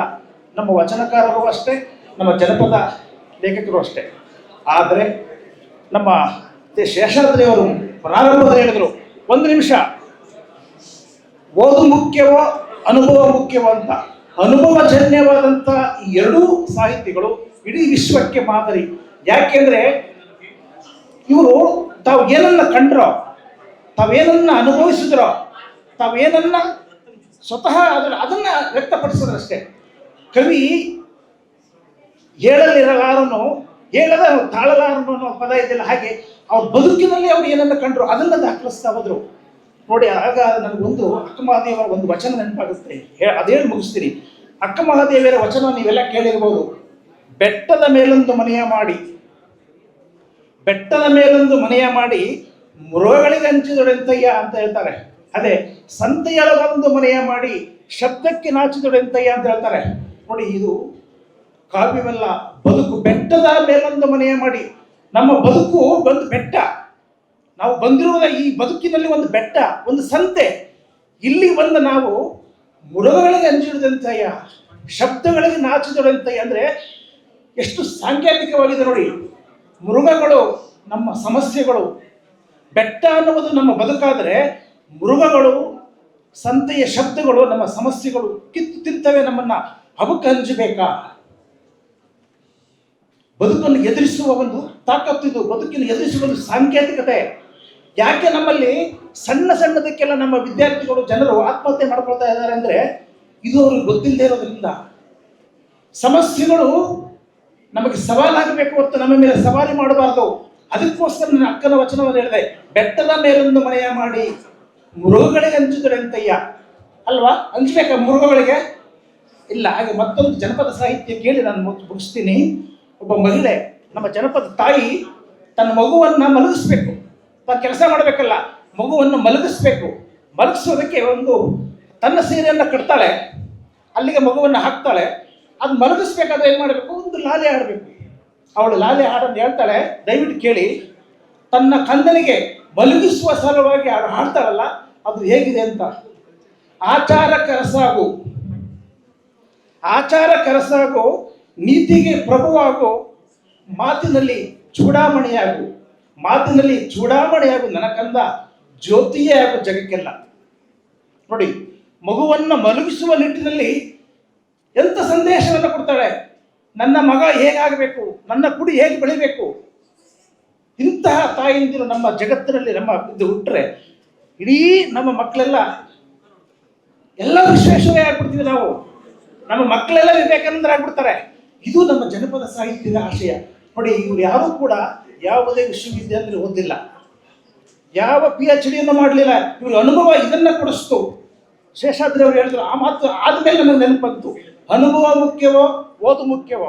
ಅನುಭವ ಅದೇ ಎಲ್ಲಕ್ಕಿಂತ ಮುಖ್ಯ ಅನ್ನುವುದನ್ನ ಇವರು ನಮಗೆ ಗುಣಪಡಿಸಿದ್ದಾರೆ. ಅದಕ್ಕೆ ನಾನು ಹೇಳಿದ್ದು, ನಾವು ಇಂತಹ ಸಾಹಿತ್ಯವನ್ನು ಓದಬೇಕು. ಯಾಕೆ ಓದಬೇಕು ಅಂದರೆ, ನಿಮಗೆ ಟೆಕ್ಸ್ಟ್ ಇರ್ಬೋದು ಅಲ್ವಾ? ಪ್ರತಿಯೊಂದು ಕಾಲೇಜಲ್ಲೂ ನಿಮ್ಮದೇ ಆದ ಟೆಕ್ಸ್ಟ್ ಇದೆ. ಆ ಟೆಕ್ಸ್ಟು, ಆ ಪಠ್ಯ ನಿಮ್ಮ ಈ ಪರೀಕ್ಷೆಯನ್ನು ಪಾಸ್ ಮಾಡುವ ಸಲುವಾಗಿ ಮಾತ್ರ ತಿಳ್ಕೊಳ್ಳಿ. ಆದರೆ ನಿಮ್ಮ ಬದುಕಿನ ಪರೀಕ್ಷೆ ಇದೆಯಲ್ಲ, ಆ ಪರೀಕ್ಷೆಯನ್ನು ಪಾಸ್ ಮಾಡಬೇಕಾದ್ರೆ ಈ ಟೆಕ್ಸ್ಟ್ ಸಾಲೋದಿಲ್ಲ. ಇಂತಹ ಟೆಕ್ಸ್ಟ್ಗಳು ಬೇಕು, ಇಂತಹ ಬೆಟ್ಟದ ಜೀವ ಅಂತ ಟೆಕ್ಸ್ಟ್ಗಳು ಬೇಕು. ಯಾಕೆ ಅಂದರೆ, ನಾವು ಹೇಳಿದ್ರು ನಮಗೇನು ನಷ್ಟ ಇಲ್ಲ, ಶೇಷಾದ್ರಿ ಅವ್ರಿಗೂ ನಷ್ಟ ಇಲ್ಲ. ಆದರೆ ನಮ್ಮ ಬದುಕು, ನಾವು ಬದುಕನ್ನು ಸವಿಯುವ ಸಲುವಾಗಿ ಬಂದವರು, ಬದುಕನ್ನು ಸವಿಸುವ ಸಲುವಾಗಲ್ಲ. ಬದುಕನ್ನು ಸವಿಯಬೇಕು ಅಂದರೆ ಇಂಥದ್ದೇ ಮಾರ್ಗದಲ್ಲಿ ನಡೆಯಬೇಕು. ಹಾಗಾಗಿ ನೀವು ಹೆಜ್ಜೆ ಹೆಜ್ಜೆಗೂ ಕೂಡ ಸಾಹಿತ್ಯ ಕೃತಿಗಳನ್ನು ಓದಿ ಬದುಕನ್ನು ಗೆಲ್ಲಿ. ಯಾವಾಗ ನೀವು ನಮ್ಮ ಇಂತಹ ಸಾಹಿತ್ಯ ಕೃತಿಗಳನ್ನು ಓದ್ತಿರೋ, ನಿಮಗೆ ಸಮಸ್ಯೆ ಆಗಲ್ಲ, ಸವಾಲುಗಳಾಗ್ತವೆ. ಯಾವಾಗ ಸಮಸ್ಯೆ ಆದಾಗ ನಿಮ್ಮ ಮೇಲೆ ಯಾವ ಸವಾಲು ಮಾಡ್ತವೆ. ಆದರೆ ನೀವು ಆ ಸಮಸ್ಯೆಯನ್ನು ಸವಾಲನ್ನಾಗಿ ಮಾಡಿಕೊಂಡ್ರೆ ನಿಮಗೆ ಅವು ಮೆಟ್ಲಾಗ್ತವೆ. ಆ ಮೆಟ್ಲ ಮೇಲೆ ನೀವು ಹತ್ತಿ ನಿಮ್ಮ ಬದುಕಿನ ಉನ್ನತಿಯನ್ನು ನೀವು ಕಂಡುಕೊಳ್ತೀರಿ. ಅಂಥ ಬದುಕು ನಮ್ಮೆಲ್ಲರದು ಆಗಲಿ ಅಂತ ನಾನು ಹಂಬಲಿಸಿ, ಇಂತಹ ಒಂದು ಕಾಲೇಜಿನಲ್ಲಿ ನಮ್ಮ ಶೇಷಾದ್ರಿ ಅವರಂಥ ಒಂದು ಪ್ರತಿಭಾನ್ವಿತರಲ್ಲಿ ಪ್ರತಿಭಾನ್ವಿತ ಅವರ ಮಾತುಗಳನ್ನು ಕೇಳುವ, ಅವರೊಡನೆ ಇಷ್ಟೊಂದು ಸಮಯವನ್ನು ಕಳೆಯುವ ಅವಕಾಶ ನಮಗೆಲ್ಲ ಸಿಗ್ತಲ್ಲ ಅನ್ನುವ ಹೆಮ್ಮೆ ನನಗಿದೆ, ನಿಮಗೂ ಕೂಡ ಇರುತ್ತೆ ಅಂತ ಹೇಳಿ, ಈ ಕಾಲೇಜಿನ ಎಲ್ಲ ಅಧ್ಯಾಪಕ ವರ್ಗಕ್ಕೂ ಆಡಳಿತ ವರ್ಗಕ್ಕೂ, ವಿಶೇಷವಾಗಿ ಡಾಕ್ಟರ್ ವತ್ಸಲ ಮೋಹನ್ ಅವರಿಗೂ, ಈ ಕಾಲೇಜಿನ ಪ್ರಾಂಶುಪಾಲರಿಗೂ ನನ್ನ ವೈಯಕ್ತಿಕವಾಗಿ ಧನ್ಯವಾದಗಳನ್ನು ತಿಳಿಸಿ, ನಿಮಗೂ ಕೂಡ ಧನ್ಯವಾದಗಳನ್ನು ತಿಳಿಸಿ ನನ್ನ ಮಾತನ್ನು ಮುಗಿಸ್ತೀನಿ. ಜೈ ಹಿಂದ್, ಜೈ ಭಾರತ್. ಧನ್ಯವಾದಗಳು ಸರ್. ಕಾರ್ಯಕ್ರಮದ ಕೊನೆಯ ಹಂತ ವಂದನಾರ್ಪಣೆ. ಡಾಕ್ಟರ್ ವತ್ಸಲ ಮೋಹನ್.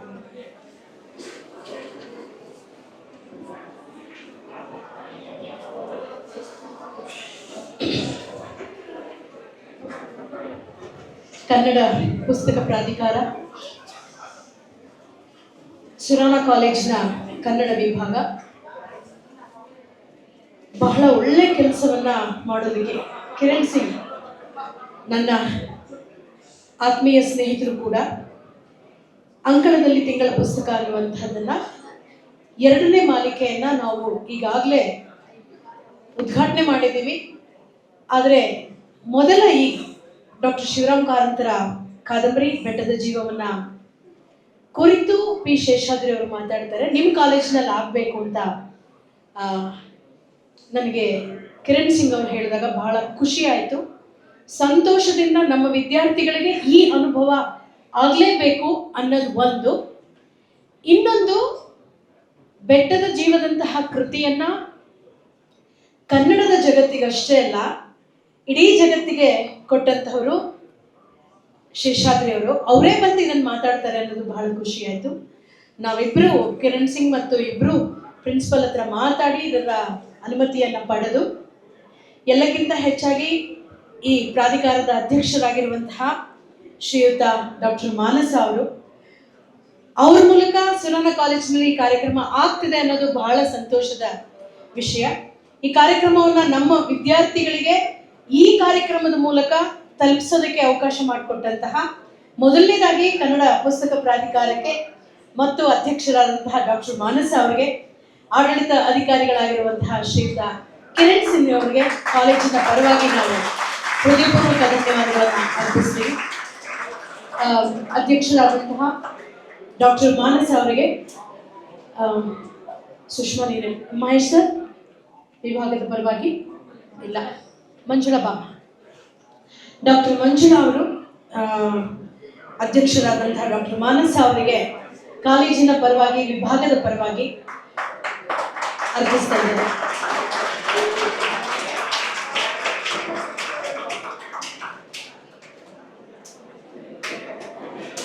ಹಾಗೆ ಈ ಕಾರ್ಯಕ್ರಮ ಆಗು ಮಾಡೋದಕ್ಕೆ ಕಾರಣಕರ್ತರಾದಂತಹ ಕನ್ನಡ ಪುಸ್ತಕ ಪ್ರಾಧಿಕಾರದ ಆಡಳಿತ ಅಧಿಕಾರಿಯಾಗಿರುವಂತಹ ಶ್ರೀಯುತ ಕಿರಣ್ ಸಿಂಗ್ ಅವರಿಗೆ ಒಂದ್ಸಲಿ ಜೋರಾಗಿ ಚಪ್ಪಾಳೆ ತಟ್ಟಿ. ಕಾರ್ಯಕ್ರಮ ಆಗದೆ ಕಾರಣ ಅವರು.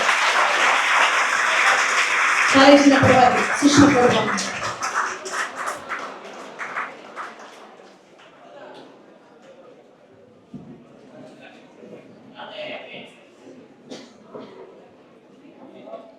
ಧನ್ಯವಾದಗಳು ಕಿರಣ್.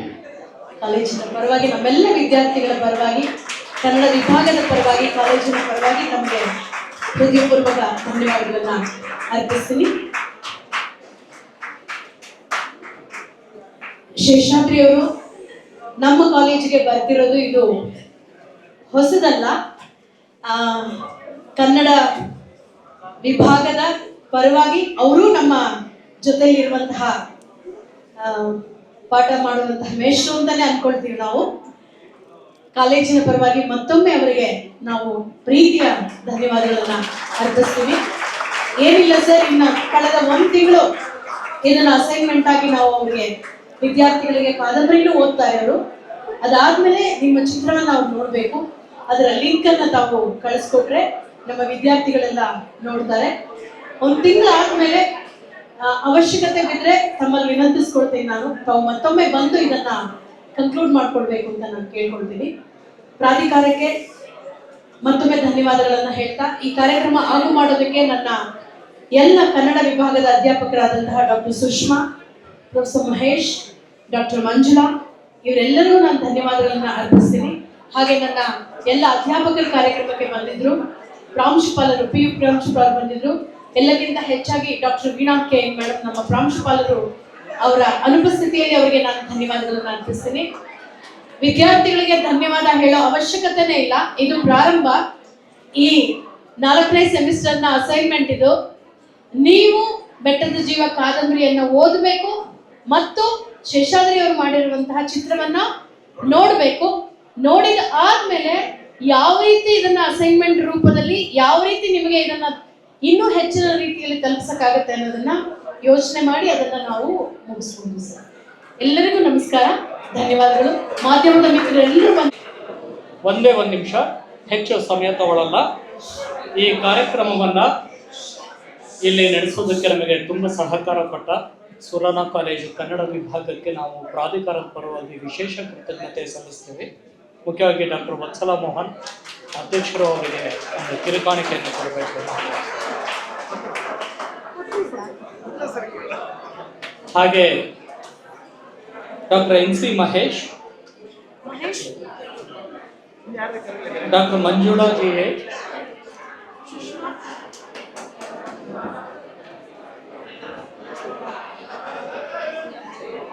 ಡಾಕ್ಟರ್ ಸುಷ್ಮಾ ಮಹೇಶ್ ಸರ್ ಬನ್ನಿ.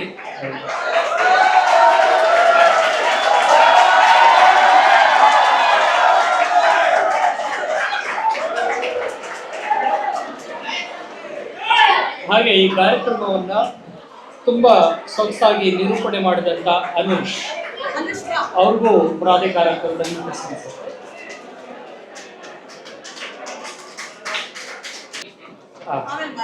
ಸೊ ಬುಕ್ ಪ್ರಮಾದವ್ರಿಗೂ ಸಹ ಕನ್ನಡ ಪುಸ್ತಕ ಪ್ರಾಧಿಕಾರ ಕೃತಜ್ಞತೆ ಸಲ್ಲಿಸುತ್ತೆ. ಹಾಗೆ ಈ ಕಾರ್ಯಕ್ರಮದ ವರದಿಗಾಗಿ ಬಂದಿರುವಂತಹ ಎಲ್ಲ ಮಾಧ್ಯಮ ಮಿತ್ರರಿಗೆ, ವಿಶೇಷವಾಗಿ ಎಲ್ಲ ವಿದ್ಯಾರ್ಥಿಗಳು ಇಷ್ಟೊತ್ತು ಇಲ್ಲಿ ಕೂತು ಈ ಕಾರ್ಯಕ್ರಮವನ್ನ ತುಂಬಾ ಸೊಗಸಾಗಿ ನಡೆಸಿಕೊಟ್ಟಿದ್ದೀರಿ. ನಿಮ್ಮೆಲ್ಲರಿಗೂ ಕನ್ನಡ ಪುಸ್ತಕ ಪ್ರಾಧಿಕಾರ ವಿಶೇಷವಾಗಿ ಕೃತಜ್ಞತೆ ಸಲ್ಲಿಸುತ್ತೆ.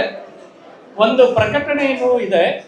ಎಲ್ಲ ಸಾಹಿತ್ಯಾಸಕ್ತ ವಿದ್ಯಾರ್ಥಿಗಳು ಇರೋದ್ರಿಂದ ಪ್ರತಿ ವರ್ಷ 3 ತಿಂಗಳು ಕನ್ನಡ ಪುಸ್ತಕ ಪ್ರಾಧಿಕಾರದ ಎಲ್ಲ ಪುಸ್ತಕಗಳನ್ನು ನಾವು 50% ರಿಯಾಯಿತಿ ದರದಲ್ಲಿ ಮಾರಾಟ ಮಾಡ್ತೀವಿ. ರವೀಂದ್ರ ಕಲಾಕ್ಷೇತ್ರದ ಆವರಣದಲ್ಲಿರುವ ಪುಸ್ತಕ ಪ್ರಾಧಿಕಾರದ ಮಳಿಗೆಯಲ್ಲಿ ತುಂಬ ಒಳ್ಳೊಳ್ಳೆಯ ಪುಸ್ತಕಗಳಿದೆ. ಎಲ್ಲ ವಿದ್ಯಾರ್ಥಿಗಳು ಅದರ ಸದುಪಯೋಗ ಪಡಿಸ್ಕೊಳ್ಬೇಕು ಅಂತ ನಾನು ಕೋರ್ತೇನೆ. ಎಲ್ಲರಿಗೂ ವಂದನೆ, ನಮಸ್ಕಾರ.